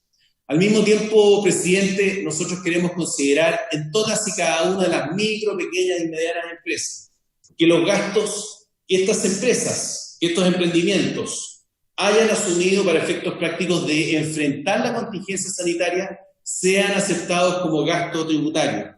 Y acá nos estamos refiriendo desde las compras de alcohol gel, mascarillas y cualquier otro implemento que diga relación con la necesidad finalmente de hacer frente a esta pandemia. Esto está reflejado en la circular 32, que tiene fecha de 29 de abril de este año, del Servicio de Impuestos Internos. Señor presidente, que aporte a la cultura. Señor presidente, insisto. Por favor, diputado, está exponiendo... Vemos la especialidad, el coronavirus, las empresas que refieren a la cultura. Por favor, diputado, lo llama. Pero si usted como presidente... Presidente, asumo que puedo continuar la presentación. Y cada medida tiene un correlato para las micro, pequeñas y medianas empresas del sector cultural. Presidente, la cuarta medida se otorga mayores flexibilidades en los plazos para presentar las declaraciones juradas respecto a la operación de la renta, y a principios de abril de este año se pagaron al contado también, y esto es muy importante para todas aquellas pymes del sector cultural, y por su intermedio, presidente, al diputado Flor Alarcón, para todas aquellas pymes del sector cultural que hoy día prestan servicios al Estado. Y con esto me estoy refiriendo no solamente a los ministerios, sino que más de 850 instituciones y organismos públicos a lo largo de las 16 regiones de nuestro país, y que tenían facturas pendientes de pago, facturas emitidas al Estado, y que por diversas razones no se había pagado a tiempo. Es por eso que el ministro Ignacio Briones dispuso esta medida, que se refiere al pago de 1.000 millones de dólares a partir del 1 de abril, para efectos prácticos de ponerse al día, y tal como se ha señalado en tantas comisiones de esta honorable Cámara, de que el Estado es un mal pagador. Nosotros desde el Ministerio de Hacienda no solamente reconocemos esa situación, sino que estamos implementando medidas que vayan en auxilio justamente de las pymes que de manera muy injusta deben esperar un tiempo más largo que los 30 días que se aprobó por parte de dicha corporación en la ley que hoy día está vigente. Se postergó también, presidente, el IVA de los meses de abril, mayo y junio para todas las empresas con ventas menores a 350.000 unidades de fomento, de modo tal de que se puedan pagar entre 6 y 12 cuotas mensuales. Se anticipó también una medida muy importante, la devolución del impuesto a la renta que corresponde a las pymes. Por pymes, presidente, estamos refiriéndonos a toda empresa, a toda institución que después de inicio de actividades tenga ingresos hasta por 75.000 unidades de fomento. Pues bien, todas las pymes de nuestro país han recibido o están recibiendo, depende del plazo en que se haya realizado la declaración de impuesto a la renta, la devolución correspondiente, de modo tal de que en esta medida hay una inyección de liquidez de alrededor de 770 millones de dólares. En misma línea, la postergación hasta julio del 2020 del pago de impuesto a la renta para pymes. Hay una postergación en el pago de contribuciones de bienes raíces. Esto también es importante para las instituciones culturales, a propósito de las intervenciones que escuchamos hace un rato atrás, referidas a instituciones, empresas con ventas, ingresos inferiores a 350.000 UF, y también para personas naturales con propiedades con avalúo fiscal inferior a 133 millones. Y por último, presidente, dentro de las medidas especiales para pymes, estamos refiriéndonos a un tratamiento especial por parte de la Tesorería General de la República, de modo tal de que todos aquellos impuestos que vencían durante abril, mayo y junio de este año puedan tener un convenio de pago sin intereses ni multas por impuestos y declaraciones fuera de plazo. Nuevamente, en la misma línea del pronto pago que hablábamos hace un rato atrás, y algo muy importante también para las instituciones culturales de diversa índole y naturaleza, es que pueden finalmente incorporarse al sistema de Chile Compra a través de esta herramienta que hemos creado y puesto en funcionamiento, que está focalizada en las pymes. Se trata de compra ágil y está enfocada, presidente, a todas aquellas compras de las 850 instituciones del Estado que adquieren bienes o servicios por montos menores a 1,5 millones de pesos. Quisimos dejar de un lado la burocracia, finalmente soportando también las necesidades de una mayor transparencia, y hoy día tenemos esta herramienta en la página web de Chile Compra y de Mercado Público que le permite a las pymes tener exacto conocimiento de aquellas solicitudes de los 850 instituciones públicas que requieran algún bien o servicio por 1 millón hasta por 1.500.000 pesos. A continuación, presidente, hay medidas para el microcomercio, también es relevante. Hay un fondo solidario considerado de $100 millones destinado a atender emergencias sociales derivadas de caídas de ventas del microcomercio local, fondos que serán canalizados a través de los municipios. Respecto a la protección del empleo, presidente, y a propósito de lo que señalaba don Carlos Aldunate, hoy día está vigente una ley que fue aprobada por tanto la Cámara como el Senado, que es una herramienta muy relevante para ya más de 75.000 empresas. Y cuando nos referimos a 75.000 empresas, estamos hablando de una variedad muy relevante de micro, pequeñas y medianas empresas. La gran mayoría de las empresas que se ha acogido al pago del seguro de cesantía para sus trabajadores está en el rango de las pymes. Y básicamente lo que acá se ha pretendido con esta ley es evitar justamente que estos puestos de trabajo terminen cerrando en función de los efectos que ha tenido esta pandemia. Hubo hace pocos días, presidente, una modificación que consideró algunos temas de mejor funcionamiento, y como Ministerio de Hacienda, en conjunto con el Ministerio de Trabajo, nosotros estamos monitoreando el sistema de pago por parte de la administradora de fondos de cesantía.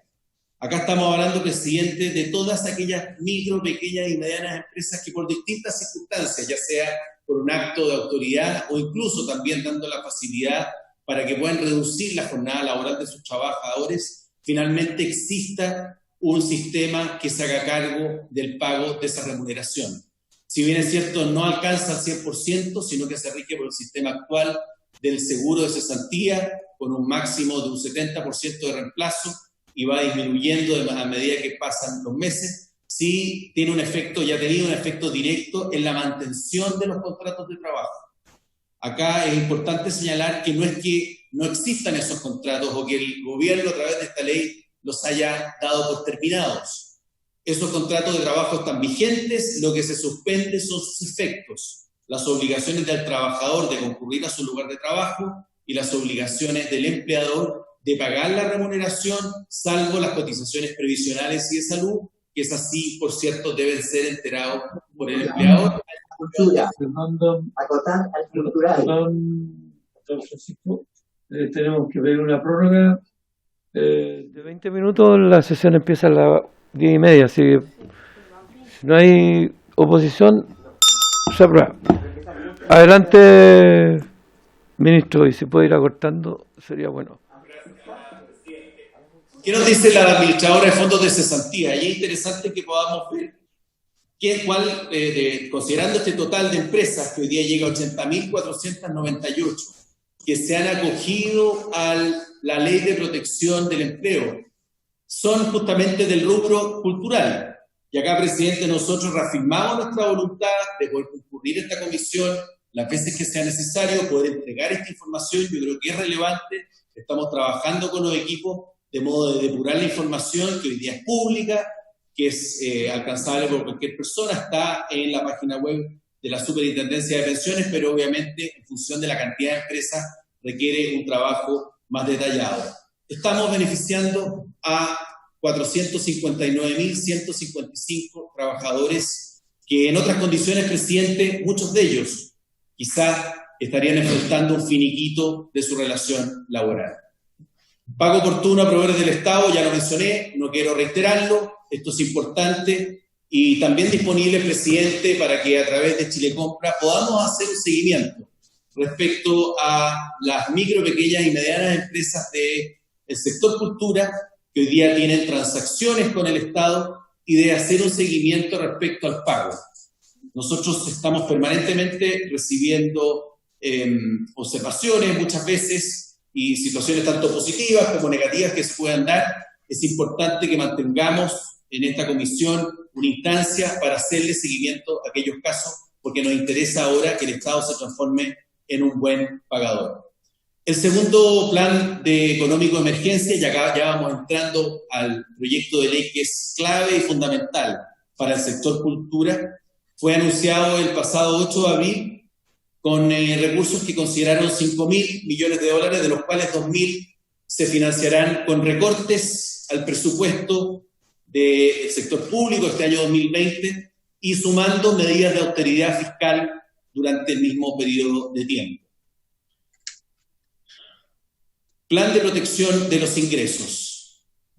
Quisiera, presidente, mostrar una lámina que pertenece al estudio llevado a cabo por la Subsecretaría de Cultura y de las Artes, que se refiere al catastro del estado de los agentes culturales y artísticos a propósito de la situación vivida por COVID-2019. Yo quiero felicitar a la Subsecretaría de la Cultura y las Artes porque 90 páginas y una gran cantidad de agentes culturales que participaron en esta encuesta da la posibilidad de contar con un insumo para el diseño de políticas públicas.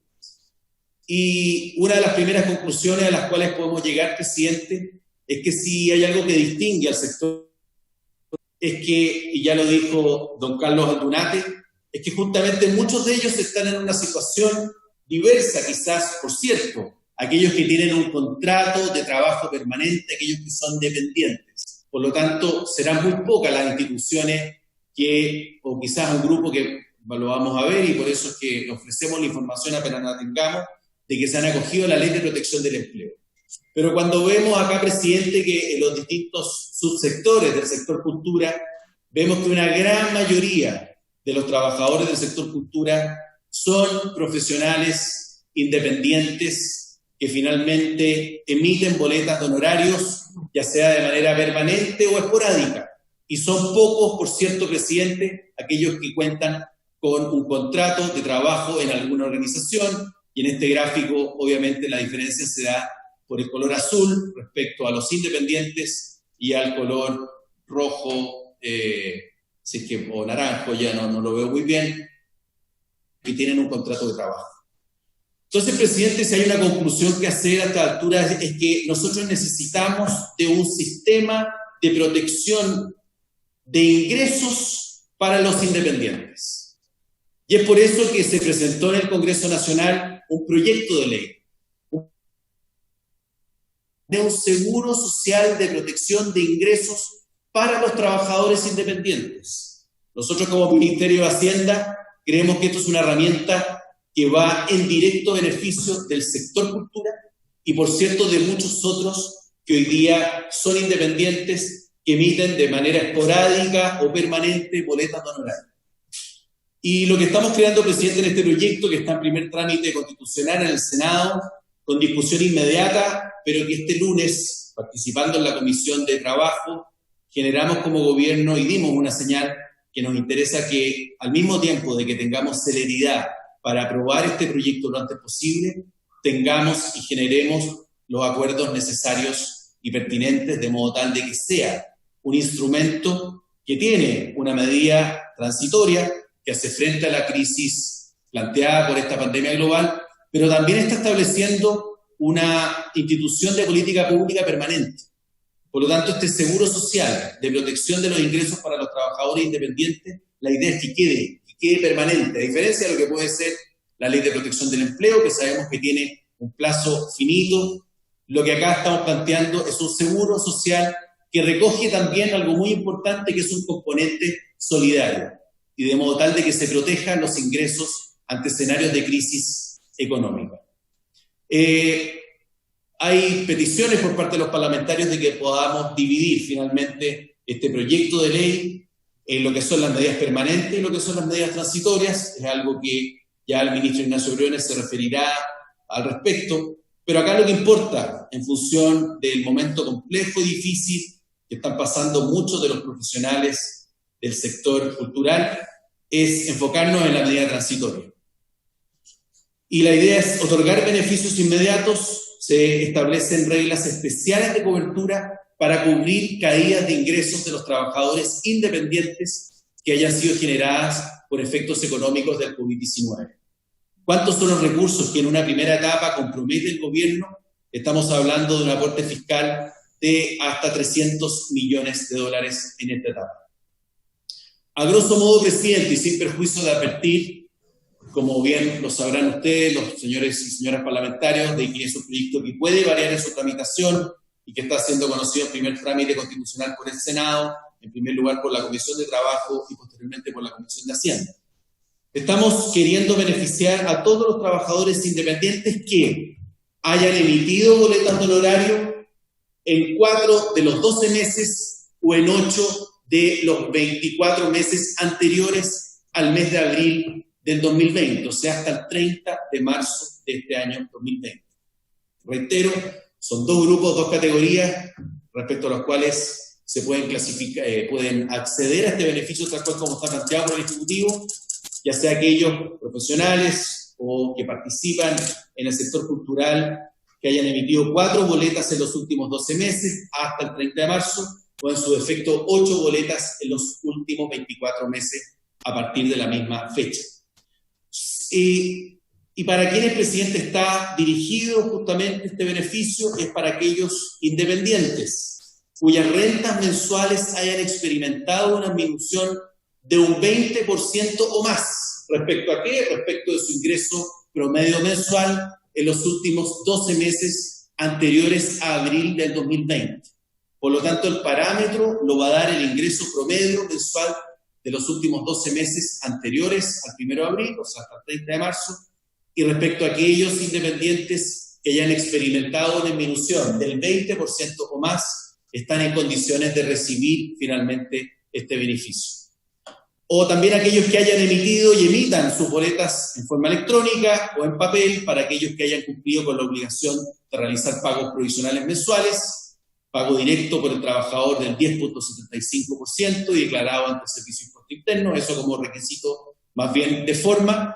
Y la pregunta, presidente, es ¿a qué cantidad de beneficiarios, según nuestros cálculos del Ministerio de Hacienda, estaría llegando este instrumento de seguro social con un elemento solidario, alcanzaría a 1.200.000 trabajadores independientes. El régimen transitorio, ¿qué es lo que establece? Y acá vamos a poner ciertos números de modo tal de que podamos analizarlo y, por cierto, que se pueda entender de la manera más simple posible. La cobertura del seguro y el monto del beneficio. Si el ingreso promedio imponible de una persona en los últimos 12 meses es igual o quizás inferior a 320.500 pesos, que obviamente se considera reajustable, el beneficio va a ascender al 70% de la diferencia entre el ingreso promedio imponible, el promedio de los 12 meses, y el ingreso mensual del mes en que se disminuyen dichos ingresos. ¿Ya?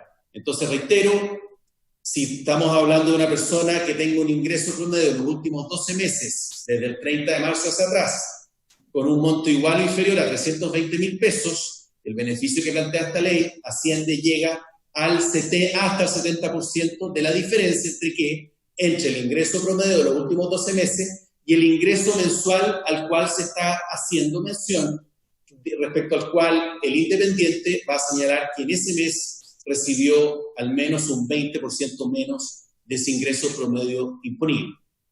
Por otro lado, si el ingreso promedio imponible es superior a 320.500 pesos, el beneficio ascenderá al 70% del resultado de multiplicar, porque ahí es distinto obviamente, mientras más ingresos, obviamente el beneficio va cayendo, del resultado de multiplicar la caída en el ingreso por el promedio entre el ingreso promedio imponible y 320.500 pesos. Vamos a hacer dos ejercicios posteriores con números de modo tal de que pueda quedar más claro. Presidente, esta operación garantiza una tasa de reemplazo que, tal como sucede con la Ley de Protección del Empleo y con el seguro de cesantía en nuestro país, va decayendo mientras más altos son los ingresos en relación al salario mínimo. Y el monto máximo del beneficio mensual, porque esto obviamente no es que no tenga un tope hacia arriba, sino que el monto máximo del beneficio mensual va a ser un total de 500.000 pesos reajustable según el mes en que se paga. Dos ejemplos, presidente, de régimen transitorio planteado por el Ejecutivo en este proyecto de ley que crea el Seguro Social de Protección de Ingresos para los independientes. Supongamos que un trabajador tiene un ingreso imponible de 300.000 pesos como promedio de los últimos 12 meses, desde el 30 de marzo del 2020 hacia atrás. ¿Qué sucede, presidente, si el ingreso de este trabajador independiente cae en un 50%? Va a recibir 150.000, pero la cobertura que le otorga este seguro social va a ser de un 70% de su caída, y eso significa un monto de 105.000 pesos. De modo tal de que el ingreso final de esa persona, que ha visto caer sus ingresos en un 50%, va a ser un total de 255.000 pesos. Esto significa una tasa de reemplazo, es decir, la diferencia entre lo que recibía de manera, o en el promedio como ingreso imponible en los últimos 12 meses, con este ingreso que está en el fondo protegido por este seguro social, va a llegar a una tasa de reemplazo de su remuneración, de su ingreso más bien, de hasta un 85%. El siguiente cálculo, presidente, es con un ingreso imponible un poco más alto. El anterior, ¿no es cierto?, lo fijamos en 300.000, es solamente para que se hagan una idea. El ingreso imponible de 1 millón de pesos promedio de los últimos 12 meses. Si el ingreso cae en un 50%, continuará recibiendo, por cierto, 500.000 pesos, como es obvio. La cobertura que propone este proyecto es del 70%, pero de la mitad del promedio de su ingreso, y 320.500 pesos, es decir, el 0,7 por el 0,5, que eso va a dar un total de 231.088 pesos. ¿Cuál va a ser el ingreso final, presidente, de esta persona? Que, recordemos, recibía 1 millón en promedio, pero tuvo una caída del 50% sus ingresos por la situación del COVID. Entonces va a tener un ingreso final de 731.088 pesos, lo que significa una tasa de reemplazo del 73%. Acá terminando básicamente este proyecto de ley, esta medida que va, como decía, en directo beneficio de ese porcentaje importante de trabajadores y trabajadoras del sector cultura, la administración del régimen de manera transitoria y los procedimientos de solicitud lo va a llevar la Tesorería General de la República y el IPS, el Instituto de Previsión Social.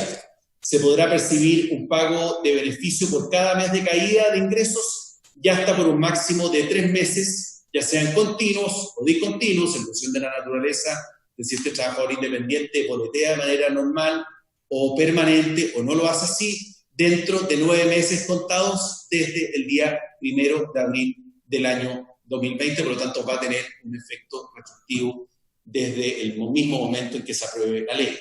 Por lo tanto, el primer mes de cobertura para los trabajadores independientes va a corresponder al mes de abril del año 2020. Por último, presidente, quisiera referirme brevemente a un tema que es muy importante, pensando nuevamente en los emprendimientos culturales y que significa finalmente contar con una línea de crédito, pero que la diferencia es que no se trata de un crédito común y corriente, sino que tiene una garantía estatal, es decir, cuenta con el soporte finalmente del Estado.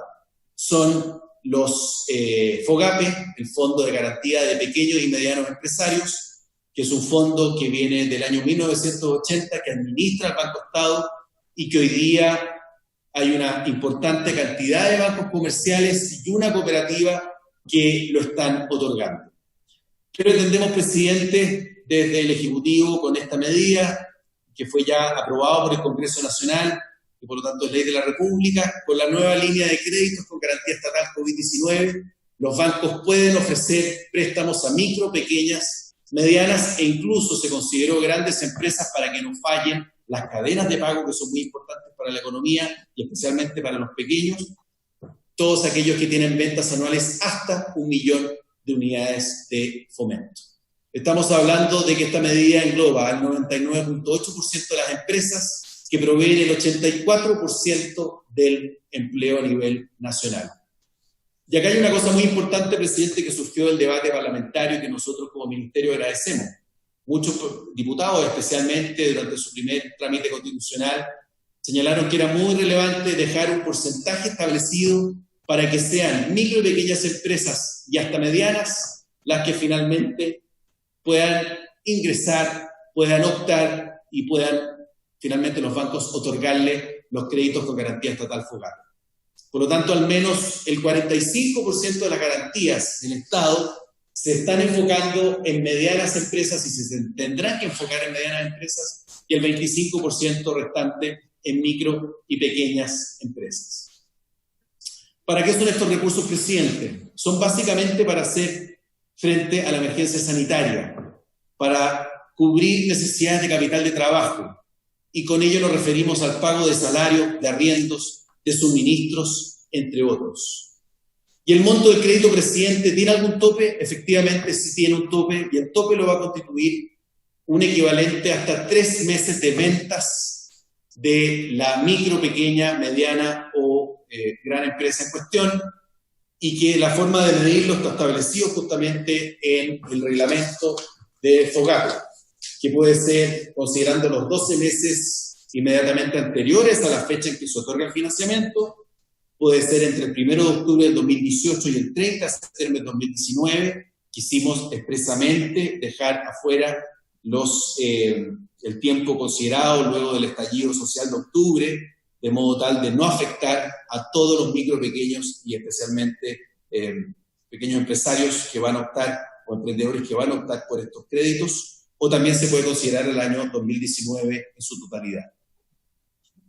El monto máximo, solamente mencionar que parte en 250 unidades de fomento como límite máximo de financiamiento y llega hasta las 250.000 UF, y la garantía del Estado obviamente va a ser mayor en los créditos otorgados por FOGAPE en cantidades menores a las micro, pequeñas y medianas empresas con ventas hasta 25.000 UF, que alcanza una garantía del 85%, y eso va disminuyendo en función del aumento de las ventas anuales de las empresas que postulen.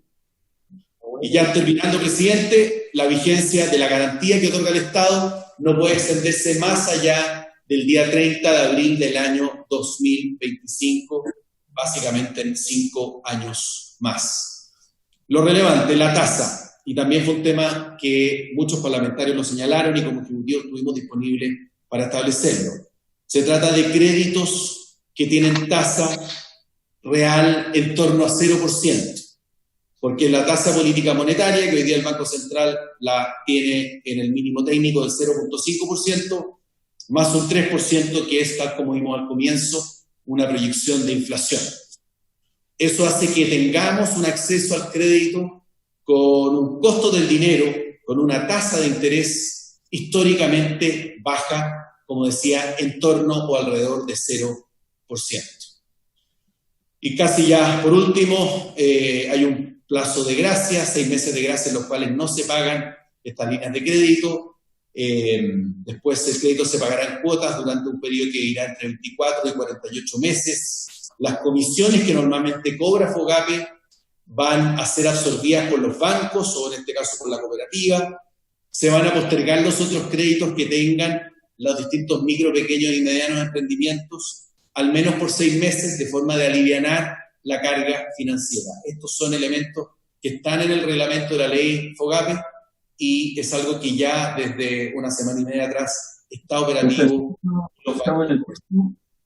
Eso es todo, presidente. Muchas gracias por su atención y quedo atento a los comentarios o preguntas que pueden surgir de esta presentación. Muchas gracias. Muchas gracias. Podemos alargar 5 minutos más para que alcancen a hacer las preguntas los diputados que estaban inscritos. Vamos a hacerlo el subsecretario de Cultura, iniciando la sesión que viene mañana a las 14 horas. Muchas gracias por haber venido. Tiene la palabra el diputado Florcita Alarcón. Gracias, señor presidente. Yo quiero hacer una queja. Esto ha sido una larga exposición sobre la pequeña, mediana y gran empresa. También, por supuesto, que es interesante las personas que no son empresas. Pero nosotros aquí habríamos preferido que nos hablaran sobre los 17.000 millones de ayuda que hay, si se ha hecho alguna ayuda o se va a hacer, para también poder participar. Yo reclamo, esta ha sido una larga exposición sobre generalidad, pero el tema de la cultura, en especial, los 17.000 millones que hay, que en lo que mencionó más interesante, no aparece. Larguísima y no hemos podido llegar al tema. Gracias. Gracias. La diputada Marzán tiene la palabra. Gracias, presidente. Voy a tratar de... Tengo muchas preguntas, voy a tratar de acotar. Con respecto al ministro, bueno, saludarlos a todos. Es interesante, pero la mayoría de las medidas que expuso, sobre todo en un comienzo, no aplican para el sector. Yo creo que lo importante es mencionar que el diagnóstico para culturas, artes y patrimonio ya está hecho, está claro a nivel nacional y a nivel mundial. La pregunta concreta es: ¿qué vamos a hacer nosotros? ¿Qué va a hacer el gobierno principalmente? ¿Qué vamos a hacer? O sea, ¿cuál es la historia que vamos a escribir? Porque o nos vamos a quedar sentados esperando que se cierren las salas, que la cesantía aumente, que los trabajadores y trabajadoras hoy día sigan muriéndose de hambre, porque esa es la realidad hoy día, subsecretario, o vamos a hacer que la historia de nuestro país por primera vez reconozca que tiene este sector como parte importante del desarrollo de la nación.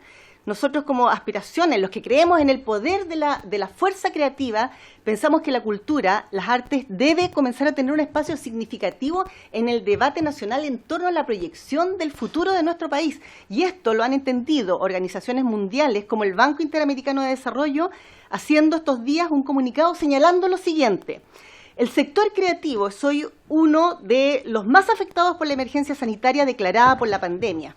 Las medidas de aislamiento social y las restricciones de movilidad para evitar contagios y detener la pandemia que adoptaron la mayoría de los países disminuyeron la posibilidad de acceso a las más diversas formas y expresiones artísticas.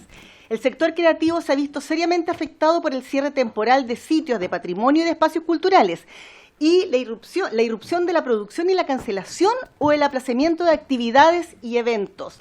Esta situación afecta considerablemente a los artistas trabajadores independientes y a las industrias culturales y creativas compuestas, en su gran mayoría por micro, pequeñas y medianas empresas. Frente a esta coyuntura especial, el Banco Interamericano de Desarrollo, la Secretaría General Iberoamericana, la Organización de las Naciones Unidas para la Educación, la Ciencia y la Cultura, y la Organización de Estados Iberoamericanos para la Educación de Ciencias y la Cultura unen esfuerzos y capacidades para medir el impacto que produce la pandemia en el sector y para crear conciencia sobre el rol de la cultura y la creatividad como elementos centrales de la Agenda del Desarrollo Sostenible. Entonces yo insisto y pregunto, ¿qué es lo que vamos a hacer nosotros? Si en este país todavía los artistas son los mecenas de su propia obra, entonces, ¿cuál es la idea?